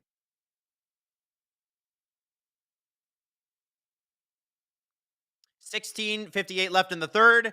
Leafs win this draw finally. Oh, Matthews with a shot. I just couldn't spit it out. Matthews with the shot. He turns it back. Matthews is going to go deep down. There's Nyes behind the net. Sorry, my play calling is a little shoddy at the moment. Marner at the point, shoots it in. Nyes tries to tip. Vasilevsky gets it in his glove. Nyes and Cernak are pushing and shoving, and now they're hugging, and they're 2 boys, and they're kissing. I'm kidding. You just like that TikTok thing? Ooh, and they're kissing. You know, it's my favorite. One of my favorite. Every photo of Backstrom and Ovechkin. That's a good call, Aiden. Yes.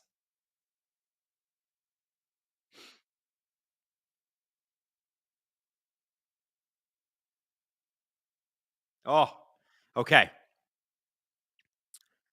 Boy, I gotta say, Chernak gets his hand right in. Look what he does to Nyes here. And the ref's like, no, it's cool. No, it's fine. No, you guys should stop. Like, what the hell? Are they both going to the box? That's lame. Lame. Refs are lame, although 4-on-3, I like that. It's Julia says, what's wrong with giving your homie a little kiss? Exactly. A little kiss goodnight. And Nyes is just talking a lot of smack. Oh, it is a 5-on-4. Domi on in place of Nyes. Marner shoots. Domi in the corner, trying to get the puck back. Puck. What happened? What's going on? The play is the play dead or is the play not dead?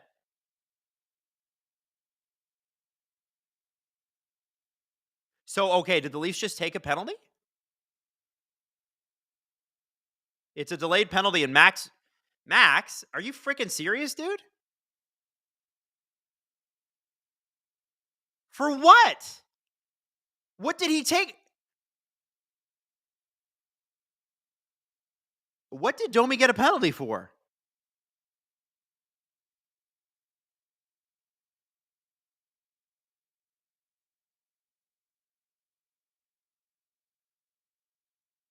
I'm sorry.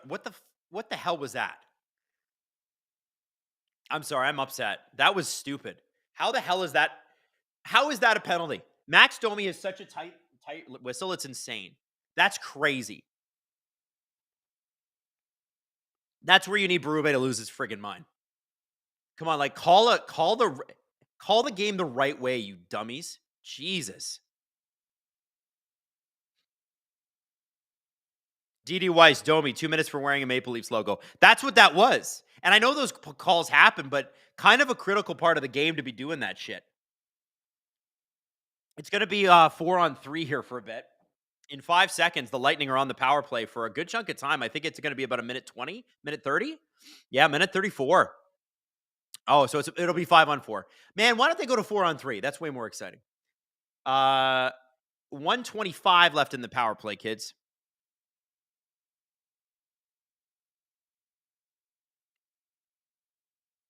I just don't understand that call. Like that is a potential game-changing call at a game-changing time.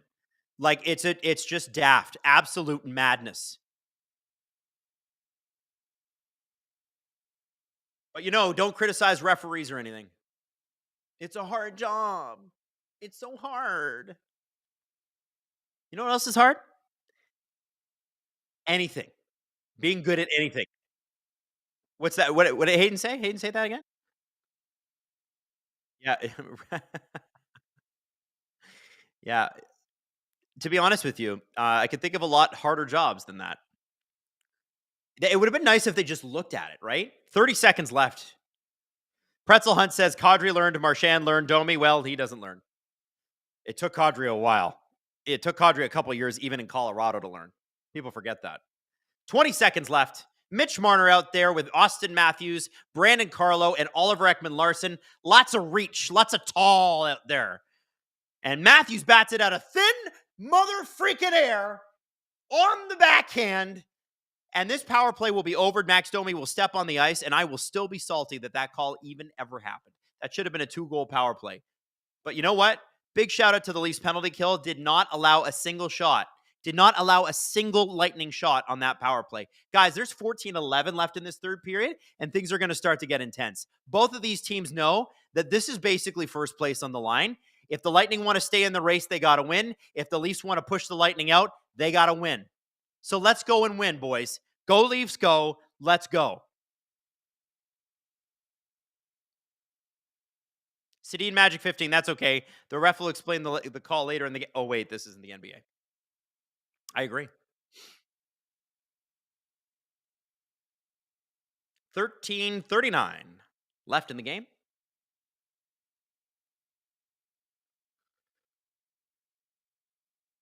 Oh. I have to say, and maybe I'll live to regret this, but I have liked Simon Benoit's play lately, and I like Philip Myers. I think the Leafs have really strong depth, and you are going to get injuries in the playoffs. And, you want to give McCabe as much time as he needs to get ready for the playoffs because the Leafs are just so much better when he's playing. I like these guys, though. I do. There, I said it. I'll own it. Hot take. 12:58. I know Benny's had his moments this year, but he's playing well. There's Tavares turning it over. Sorry, getting the turnover. Nick Robertson on Nick Perbix. Battle of the Knicks. Oh, nice little play by Robertson. Holmberg almost had a shot at Lorentz behind the net. Robertson is out front, open, gets it to the point. Oliver Ekman-Larsson with the flutter shot in. Lorentz turns, fires. Robertson to Lorentz. Lorentz shoots. There's another guy that hates the Lightning. Oh, Nick Robertson. Oh, what a great play from the point. Nick Robertson had a great shot. They better not call Robertson on that. Thank you. Play should continue. That's fighting for the puck. That is not a trip. Stop booing, you big babies. Stop booing. Learn hockey. I'm kidding. These guys are they're pretty knowledgeable. I can't insult them like that. Marner from the point. It hits Matthews, I think. Moser all over Matthews. Matthews gets the puck out anyway. Hits Marner's skate. Looks like Tampa are going to break out of their zone, but Marner is on the full court press. Perbix tries to get in the way and interfere. Marner forces a pass. The Lightning are changing. And look at this. Here comes Austin Matthews back into the zone. Leafs doing to the Lightning what the Lightning did to the Leafs most of the second period right here. This is when you want to turn it on. Oh, what a shot. Over. Oh, Mitch Marner back down. Matthews back to the point. Carlo with a flutter shot in. Woo! Baby, I'm getting goosebumps. It's a good game. Nick Perbix has been on for 2 minutes and 20 seconds. Looks like he's finally going to get a change. That was some great offensive zone pressure. The Leafs have got to keep this up. It's only a 1-goal lead. That ain't safe against the Tampa Bay Lightning for any team. Max Domi, while his line's on a change, is the only one in offensively. Here comes Benny to Domi. Nick Robertson again. He's got some energy, man. Nick Robertson's been waiting for this. Bobby McMahon, Domi, pushing it along the boards. Lightning trying to rag it a little bit here. Trying to keep it pinned. Oh, we got a fight. There was a penalty pending against Robertson, and it looks like McMahon and Point are going at it. Hey, listen, I take that trade any day. I take that trade any day. They couldn't get the fight going because I think their sticks got tied up with each other. But if you're going to pull Points off the ice, listen, I love McMahon, but he's way better than Point's way better. You take that trade anytime. You take that trade anytime, my babies. Let's go. Nyes is still in the box. There's going to be, the Leafs should go to the power play here. The refs better not even this shit out. That's all I'm going to say. The refs better not even this shit out. Who wins that fight if they actually go, says Hayden. I don't know. I don't think I've ever seen Braden Point in a fight. I know he's nasty. He's a tough customer, but Bobby's a big boy. Yeah, so Robertson is going to draw the penalty here. That is a boarding call on Radish, I think. And they go to commercial without telling us anything because they probably don't know either. Kids, this is going to be a fun 10 minutes. Aaliyah T says, attaboy McManimal. I love that name. That's a good name. Go ahead, Hayden.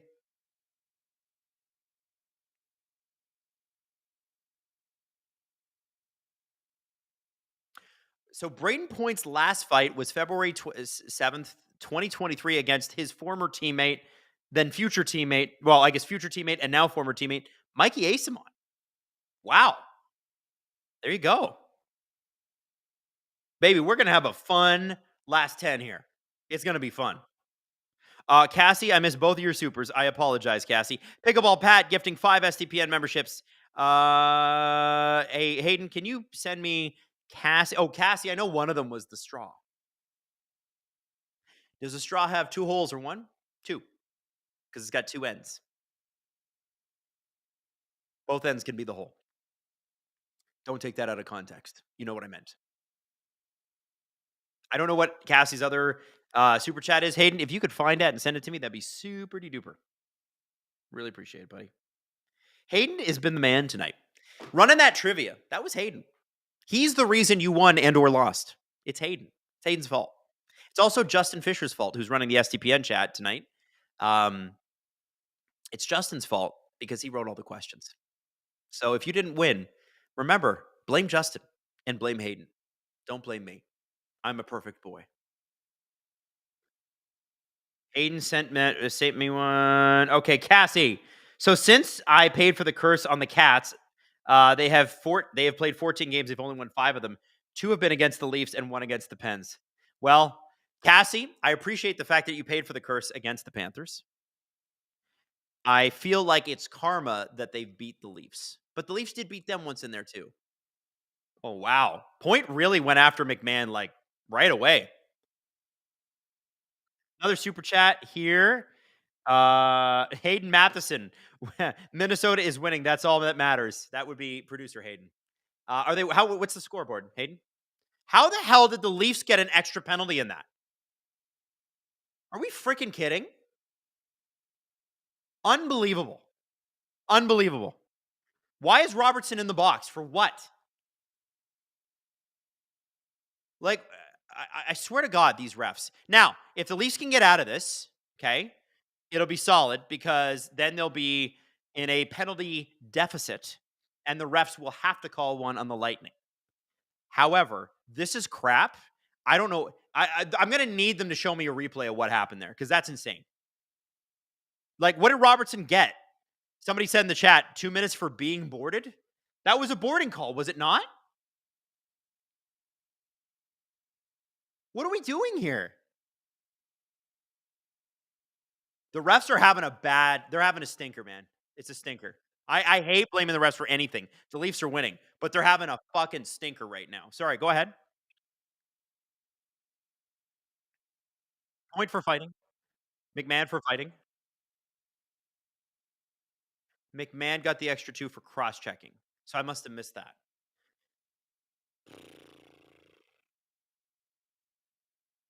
So Robertson is serving McMahon's penalty.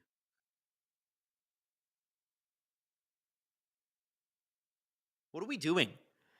Are we going to let them play hockey? This is close to a playoff game. Are we going to let them play hockey? I want to see this freaking cross-check, man. I bet it's junk. I bet it's nothing.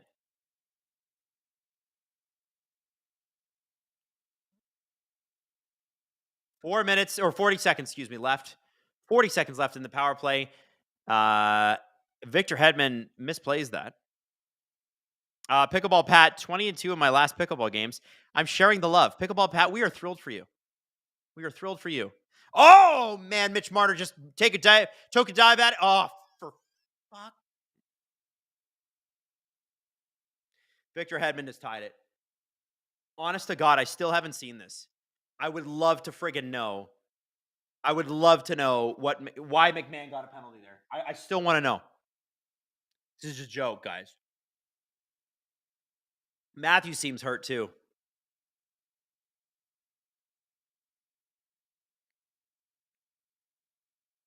Oh, he took it off the ankle. That stung. Marner could have. Poor Marner. He tried, man.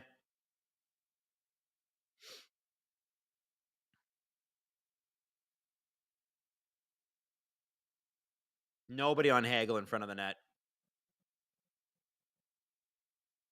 Like, literally every goal that's gone in on Stollers tonight, he has not seen. He has not seen a single goal. The Lightning are really good at getting to the net. You know what? Go score another goal, boys. Go make it happen. Screw these friggin' guys, man. The Leafs deserve this. I'm sick of this crap. This is garbage. The amount of penalties called against it, it's insane. Tie game. And watch, the refs will be like, no, we're putting the whistle away. We got to let them play. Let them play hockey. J-Mac Crew says, I wish I could be as bad as my job at these refs as these refs are. I know. Cassie says the Bolts scored twice since I joined. Sorry. Cassie, it ain't your fault. That is not your fault, Cassie. Moser shoots. Domi chops it out. Leafs changing. Lightning changing. McDonough with the puck. Holding. Waiting.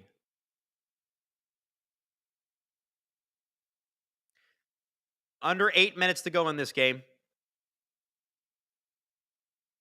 Baby, this is going to be a fight right to the end. Tie game, Leafs Tampa, 7:40 left in the game. Does it get any better than this? I don't think so.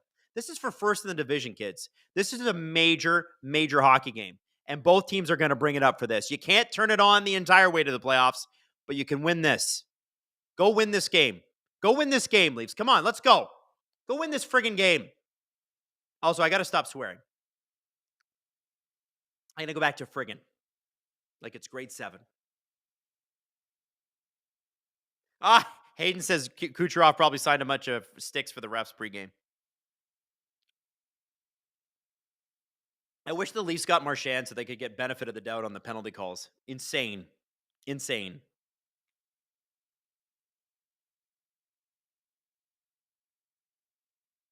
So Jackie M, Adam McMahon got an extra 2 for roughing. It was actually apparently cross-checking.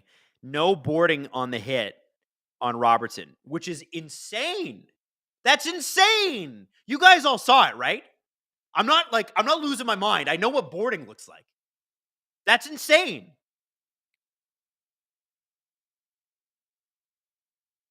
All right, let's do an out-of-town scoreboard. Let's have a look. Minnesota Wild playing a huge game tonight. Huge game. The Calgary Flames are playing the Ducks. If the Flames win, the Flames are going to play the Wild on Friday night. Now, if the Wild, who are tied with the San Jose Sharks, Hayden Matheson, producer Hayden, the Wild and Sharks are tied 3-3. They're halfway through the game, 10:26 left in the second. If the Wild lose, and if the Flames win, we're looking at a very interesting playoff race because it would mean the Flames are at 89 points and the Wild are at 91 points, but the Flames will have played one less game. If the Flames run the table, they have a shot. They got to win every game, though. Kaprizov, Eriksson Ek back for the Wild. Kaprizov hasn't played since early January. How long has Eriksson Ek been out, Hayden? Few games less. So, listen, I'm going to tell you something. The Wild are a really good team, but when you lose your best players, you become not so good. And crazy, right? They lost 2 of their best players. And they have a $15 million cap penalty because of the Parise and Suter buyouts, which are still affecting them. The Wild are a really good team, guys. And they're not going to be a fun first round out for the Winnipeg Jets should they play them. But the Wild are going to have to win. They're going to have to win tonight. I think they got to win tonight. You got to beat the Sharks because you're going to play Dustin Wolf, who's been stoning people all season long, and the Flames, who can't score. But they're scoring tonight against the Sharks. What do you think, Hayden?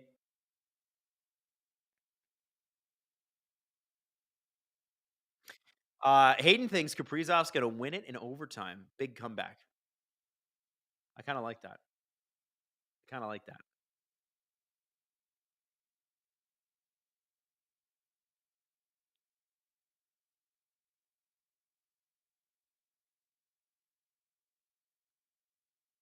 So the Minnesota Wild have the most man game loss to injury this season, not including LTIR players, like guys like Logan Couture, who has not played at all. Nylander out front. Yarncroke. Oh my God. Great play. Back across. There's Oliver Ekman-Larsson to William Nylander. Diving and cutting in. Flipped it a little high over the net. How did he flip it that high that quickly? I don't know. I love Ekman-Larsson's physical game. I just want to say. Boy, the Leafs are going to have to win this despite the officials. There's just no other way around it. Sometimes you got to. Officials are human beings too, and sometimes they suck ass. Go and win, boys. Go and win. Go win against these bums. Come on. Lawton line out there. That's the fourth line. Scott Lawton, Pontus Holberg, Steven Lorentz, all energy and all good vibes. Probably two of the most likable people on the team in Steven Lorentz and Scott Lawton. Excuse me. 5:43 left in the third period. It's starting to get intense. Can you feel the heat ratcheting up? Oh, here comes Lorentz. Oh, Lorentz gets pushed over. Wow, he kind of fell weirdly there. Kind of fell. It's like he went. You know those videos where they scare goats and they just go, and then they fall over? That's kind of what Lorentz looked like there.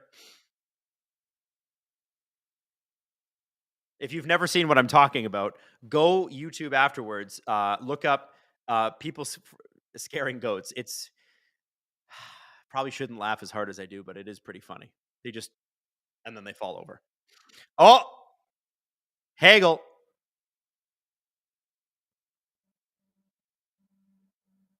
Okay, puck is out. First line is out. I can't believe the refs tonight, dude. I can't believe that. James David Atkinson. Oh, Cassie said something. Hey, did you see the AHL Islanders player who was suspended 10 games for abuse of official? Video circulating makes it kind of look brutal. I have not seen that yet, Cassie. I will have to check that out.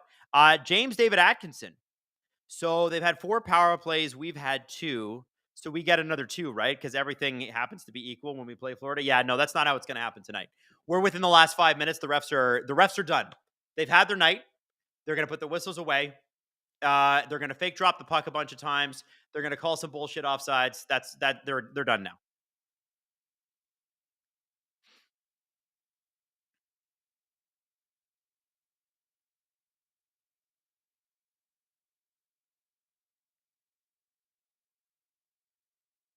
Pierre-Luc Dubois eating a burger with no honey mustard. I don't know if I get that. Do people put honey mustard on their burgers? I don't like honey mustard. Mm-hmm.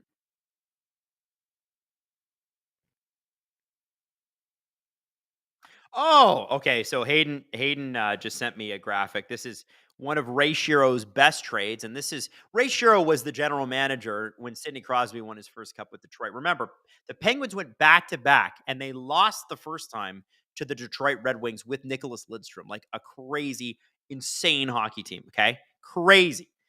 But he traded Colby Armstrong, Eric Christensen, a very high round draft pick named Angelo Esposito, who was supposed to be the second coming, and a 2008 first for Pascal Dupuis, noted Alan Walsh client, and Marian Hossa. And the rest is Hossa Turi. They won the cup. Good old Ray Shiro. One of the most liked guys around the game. Talked to a couple people today. I said this earlier. And a couple of people that I talked to said that they were very, very upset about Ray Shiro's passing. And I think it's the sign of a good life lived. And he was very successful. He's got a cup ring. His dad was a very successful coach of the Flyers in the 70s when they were the Broad Street Bullies. You gotta hand it to the Shiro family. Great sort of hockey dynasty. Rashad, welcome to STP VIP, ad-free. He takes the top tier because he wants the ad-free. Thank you, Rashad. You're helping out a small business. Oh, Domi in. Domi out with Nylander. 4:33 left in the third. Guppy, member of STP VIP. Looks like Dylan Holloway might miss the first round. Oh, that sucks. That guy was all energy, all legs for the Oilers last year in the playoff run. You got to hope that St. Louis, for their sake, can get through and get Holloway back in because he's just had a crazy year. And Oilers fans gave him so much crap for signing that deal. Dude, that guy came through in spades. Here we go. Mitch Marner gets the turnover. 4 minutes to go in the third. Dumps it in. Matthew Nyes tries to do the takeaway. Oh, and he does take it away. Attaboy, Matthew. Out to Morgan Riley. Morgan Riley turns it over. Brandon Hagel gets it. Passes it across the ice. Lightning into the zone. Hagel, nobody got him. Oh, and Stollers makes the save. Yo, how does nobody have Brandon Hagel on that play, dude? It's Brandon Hagel. Get him, please.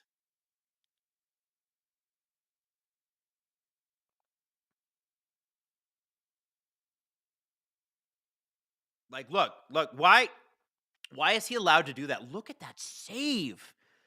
Stollers, you're a friggin' animal, dude. Wow. 3:40 left in the third. My God.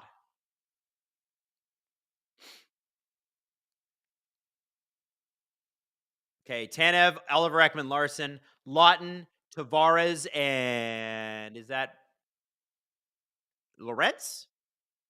Interesting line combo. 3:27 left. Ekman Larson in. I wonder why Tavares is taking that shift. Are they pulling Lawton from that line? What's going on here? Somebody says, what are the odds Riley shows up in the playoffs? Well, listen, I'm going to tell you something. It's not a popular opinion, but Morgan Riley, yes, he gave up a pizza yesterday. Morgan Riley absolutely has been dominating his minutes with Brandon Carlo. Those two together are dynamite, and it's really only been for, 10% of the season, so you haven't noticed it totally. But on balance, those two, it looks like they found Morgan Riley, the partner he's been waiting for his entire career. Hey, Cassie says I forwarded that video to Hayden. Cassie, we'll have to take a look at that after the game because we have 2 minutes and 40 seconds left in this one, and it's going to be real tight. Alex says, look, we can't win every game. I know we're in the playoffs, so we're a little off the gas, but this kind of feels like a must-win. Well, it's a definite want to win. If you want to win the division, this feels like a must-win. Here we go. Nick Robertson. He gets the takeaway. Nick Robertson. And he falls. Nick. Okay, listen, I'm going to be honest with you. I love Nick. He's my boy. Nobody falls for nothing more than that player. You think Holmberg, Hayden? Oh, what a save by Stollers. Holmberg, yeah. Robertson, there was no reason for Robertson to fall there. None. His skating has improved dramatically in the last 12 months. Not even kidding. Awesome skater now. That was the knock on him coming out of junior. But damn, dude, that you should not be falling on that play. Oh, nice. Looking for the Hattie. Ekman Larson. Over to Matthews. Marner is basically buried in the net by the Tampa Bay defenseman. Refs do nothing about it because they suck. Stollers passes over to Riley. Riley up the boards to Marner, and he just can't quite get it. Marner full court press on the Tampa defense. They have to make quick plays. Out comes, who was out there? Yarncroke, Tavares, Nylander, I believe. Carlo pops the puck up. There's Willie along the boards. Willie using his bottom to protect the puck. Are we going overtime, kids? 1 minute left to go. Tavares to Willie. Willie, shoot. Come on, Willie. Ah! Tries to get Vasilevsky. Vasilevsky stays with him. Oh, my God. This game is nails. Oh, bad play by Benoit. Bad play. Kucherov. Oh.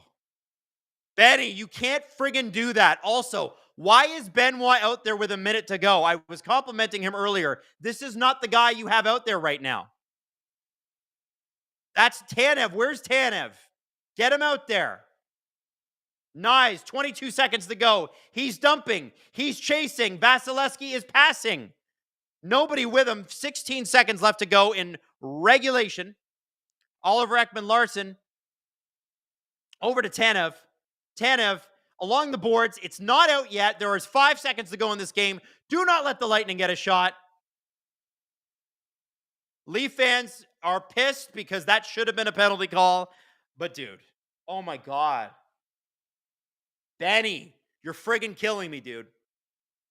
Killing me. I love Simon Benoit.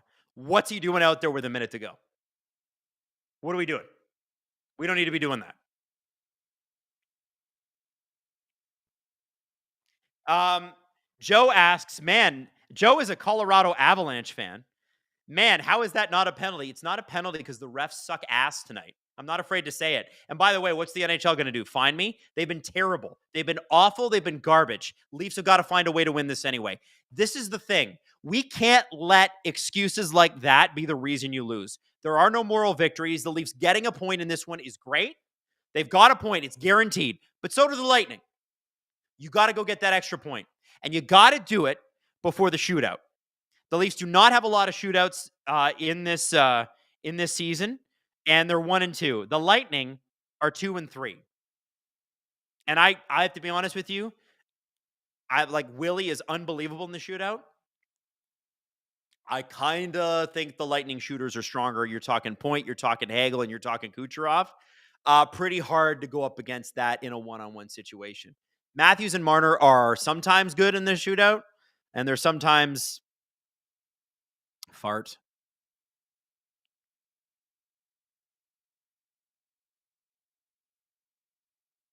Cassie, I'm looking at this thing that you sent Hayden. Oh, man. Did the player hit the ref? Oh, he did. Oh, that looks bad. Oh, yeah, he's going to be suspended for that. That ref was not expecting that. It does kind of look like he's pushing him. Maybe he thought, ooh, who is that player? Can we find out who that player is so people can look it up? You guys got to see this. What's his name? Adam Beckman. Guys, Gino Hard, the Gino Hard Twitter account has it. Have a look at that. Damn.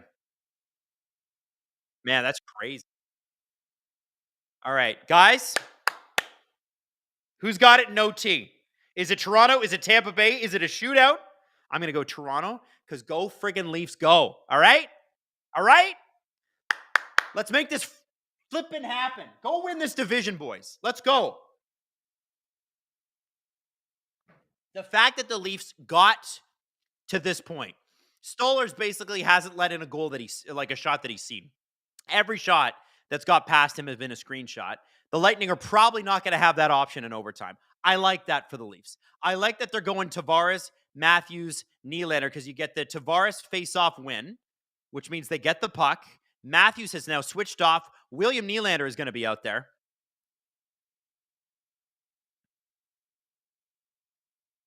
So you're going Nylander, Tavares. You get Nylander, your leading scorer out there. You get Morgan Rielly. Back to Nylander. Hands it off to Tavares. Leafs not doing much. Oh, no, Morgan. Boy, Morgan Rielly in overtime, dude. And Kucherov fires it high. Good Lord. Get that puck back. Get that friggin' puck. All right, get someone else out there, please. Please, God. Man, Morgan Rielly, dude. 2 nights in a row, dude. We can't have that. We can't have that, man. And I just complimented you. Breakaway. Ekman Larsson, oh my God, and he falls. Leafs regain possession. Matthews is able to get the puck back. Gets it over to Nylander. And Nylander's exhausted. He's not off the ice yet. He's absolutely exhausted. He can't. Stolarz with the save. Nylander was literally unable to move. Wow, that's bad TV, says you were just praising Morgan Rielly. I know. I praise him. Now, let's be honest. Point probably gets a penalty for that in regulation. That's a stick to the friggin' face. Man, Anthony Stolarz, yo, if I wasn't married, Natalie would leave me for Anthony Stolarz goaltending. I'm telling you. That's crazy, dude. 3:33 left in OT. Marner Matthews out there. I think it's OEL as well.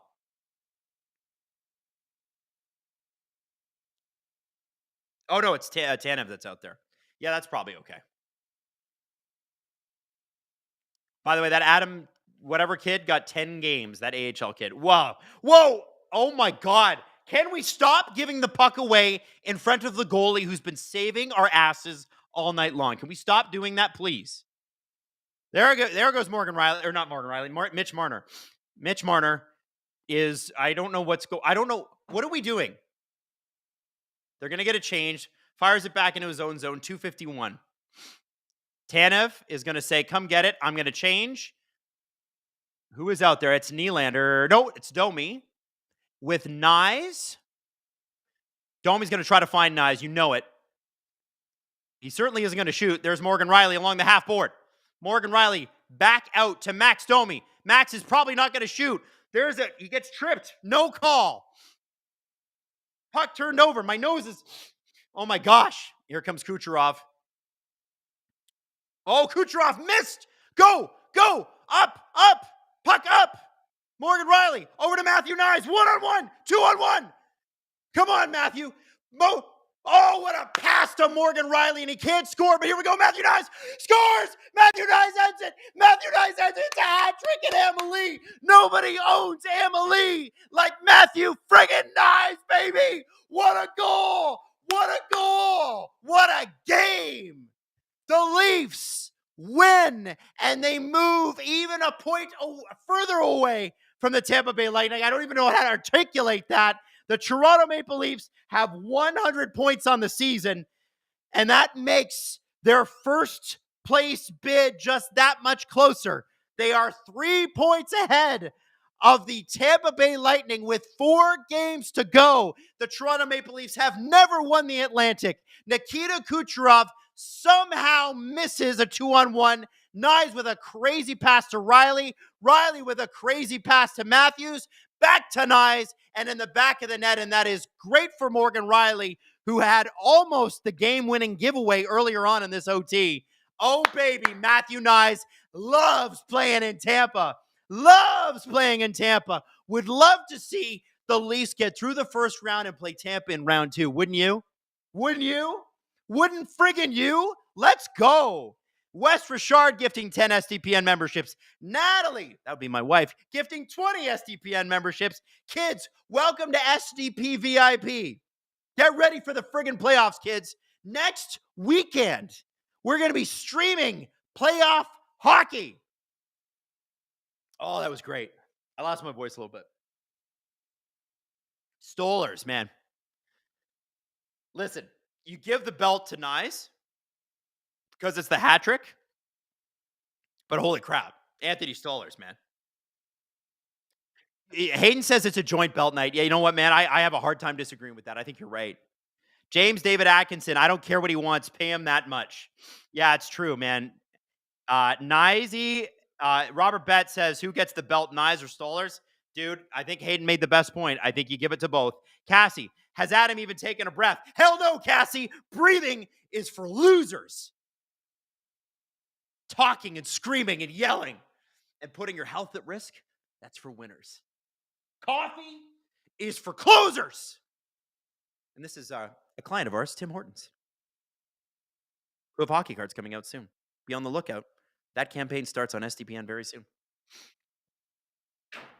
Woo! Baby! Oh, that felt friggin' great. This is a team, guys, if you're not a Leaf fan, you're not going to understand this in this way.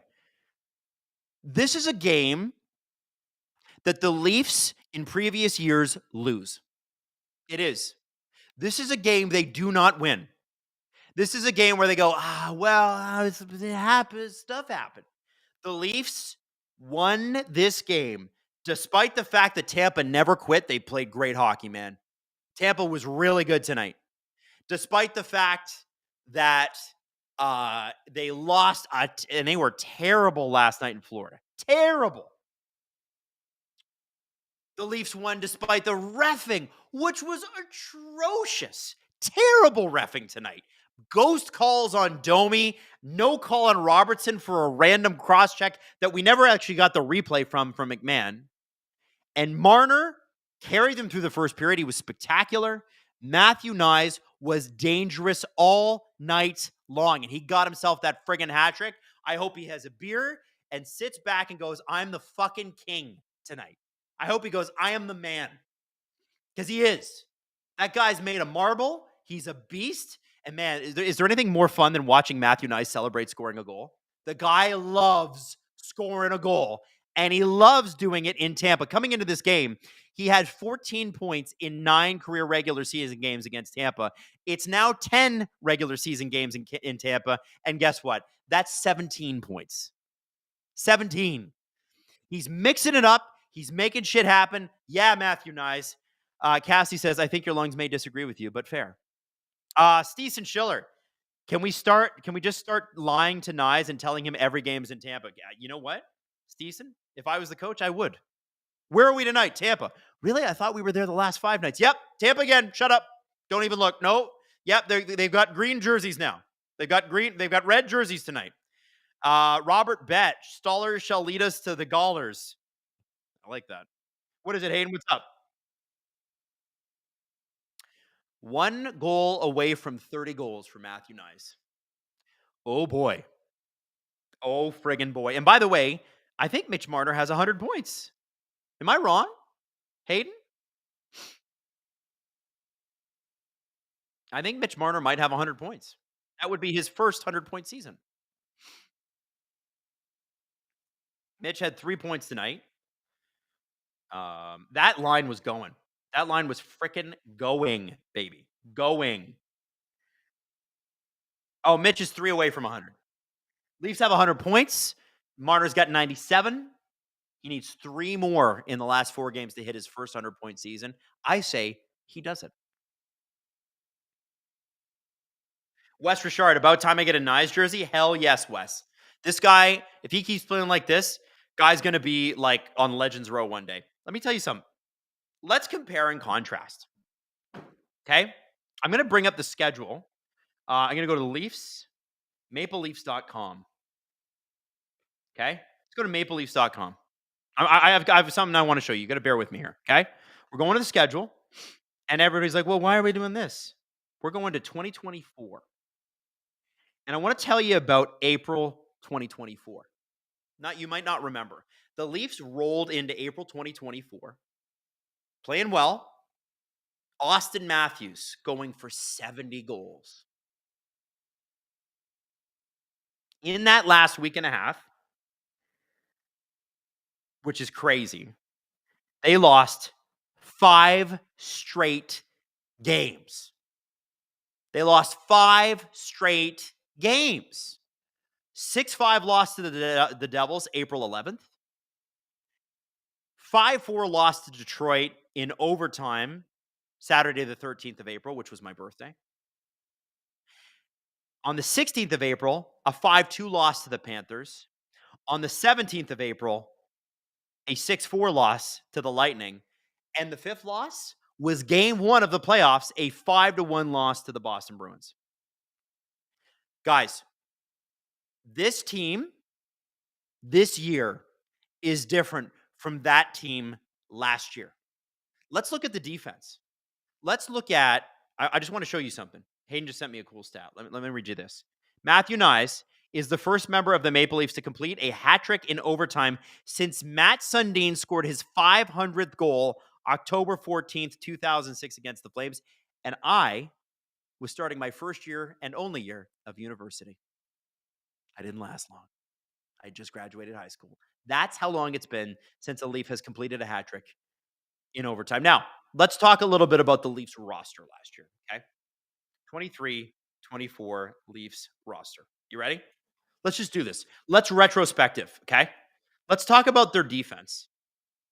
Let's talk about the Leafs defense last year when they're losing 4 games going into the playoffs and then the 5th being Boston. You ready? You got Morgan Riley. Oh, that's great. You got Jake McCabe. Oh, that's great.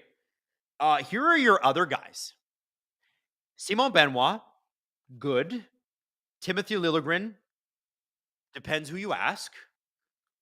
Connor Timmins, Cade Weber, Topi Niemela, Marshall Rafai, Mikko Kokkonen. Guys, let's talk about this season's defensive core and why this is so different. Morgan Riley. Oh, that's cool. Jake McCabe. Oh, yeah. Oh, those are names I recognize. Simon Benoit. Oh, he's there too. Brandon Carlo. Oliver friggin' Ekman Larson. Christopher mother effing Tanev. And let's give a little shout out to Philip Myers too. And let's look at the goaltending. Let's look at the friggin' goaltending here. Remember, last year, going into the playoffs, Ilya Samsonov and Joseph Woll. Ilya Samsonov, in the last 2 weeks of the season, his confidence fell off a cliff in an insane way. When they lost 4 straight, alarm bells should have gone off. And he was real bad in that first game against the Bruins. If you go back and you watch the goals he let in, if you even go back and you watch the NHL face-off thing on Amazon with William Nylander in it, well, go watch that. Go watch every goal that the Bruins scored against the Leafs. It was bad. Joseph Woll stepped in, extended the series, made sure it got to Game 7 without Willie, without Austin Matthews. This year, Joseph Woll is the guy that's the secondary guy. He's been really good. But we got a guy who's been better. It's insane. Joseph Woll this year has a .907 save percentage. That is well above league average, by the way. But what's insane is Anthony Stolarz has a .922. .922! What? Are you friggin' kidding me? That's crazy, man. That's crazy. Damn, did he look good tonight. Wow.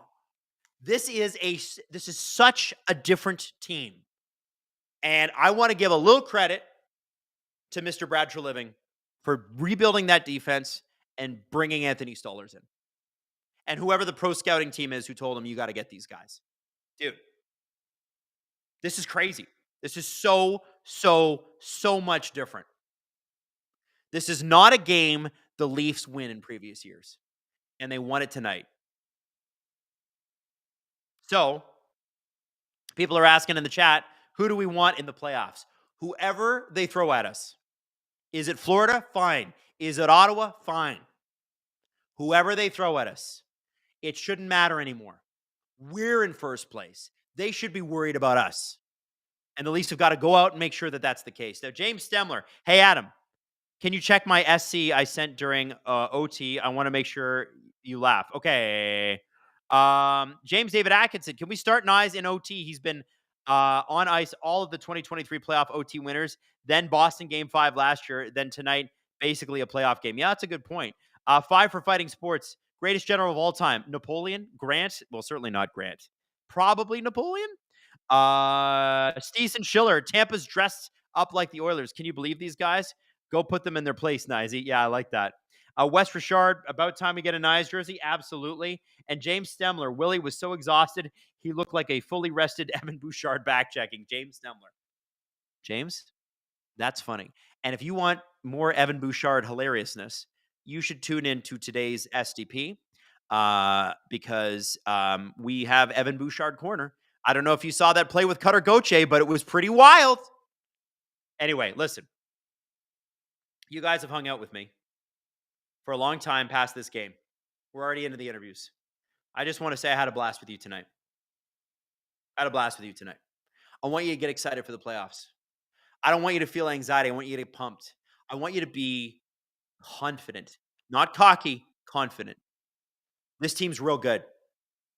And that was a character win tonight, especially after that insanely terrible performance last night. They brought it. They won it. They did what they needed to do. Thank you, chat. Gripper Nation, you guys freaking rock. It was amazing hanging out with you tonight. Hayden, amazing job. Justin, amazing job. Congratulations to the winners of trivia. Alexander Ovechkin, the Fanatics Fairy, doing the drops. Shout out to Fanatics. Thank you for that. Guys, that was a blast. I will see you again next week because we got one more live stream to go in the regular season. And then Steve will take over as your Maple Leaf streamer for the playoffs. I will probably take over as your Edmonton Oilers streamer for the playoffs. Maybe Montreal Canadiens too. We'll see what we can do. We'll see what we can fit in. Because it looks like the Leafs are going to play the Senators. Next week will be Buffalo on Tuesday. Guys, I had a friggin' blast with you. And don't forget, live show Peterborough this weekend, Saturday night, April 12th. Okay? Love you all. Mwah, mwah, mwah, mwah, mwah. Have a great one. We're going home.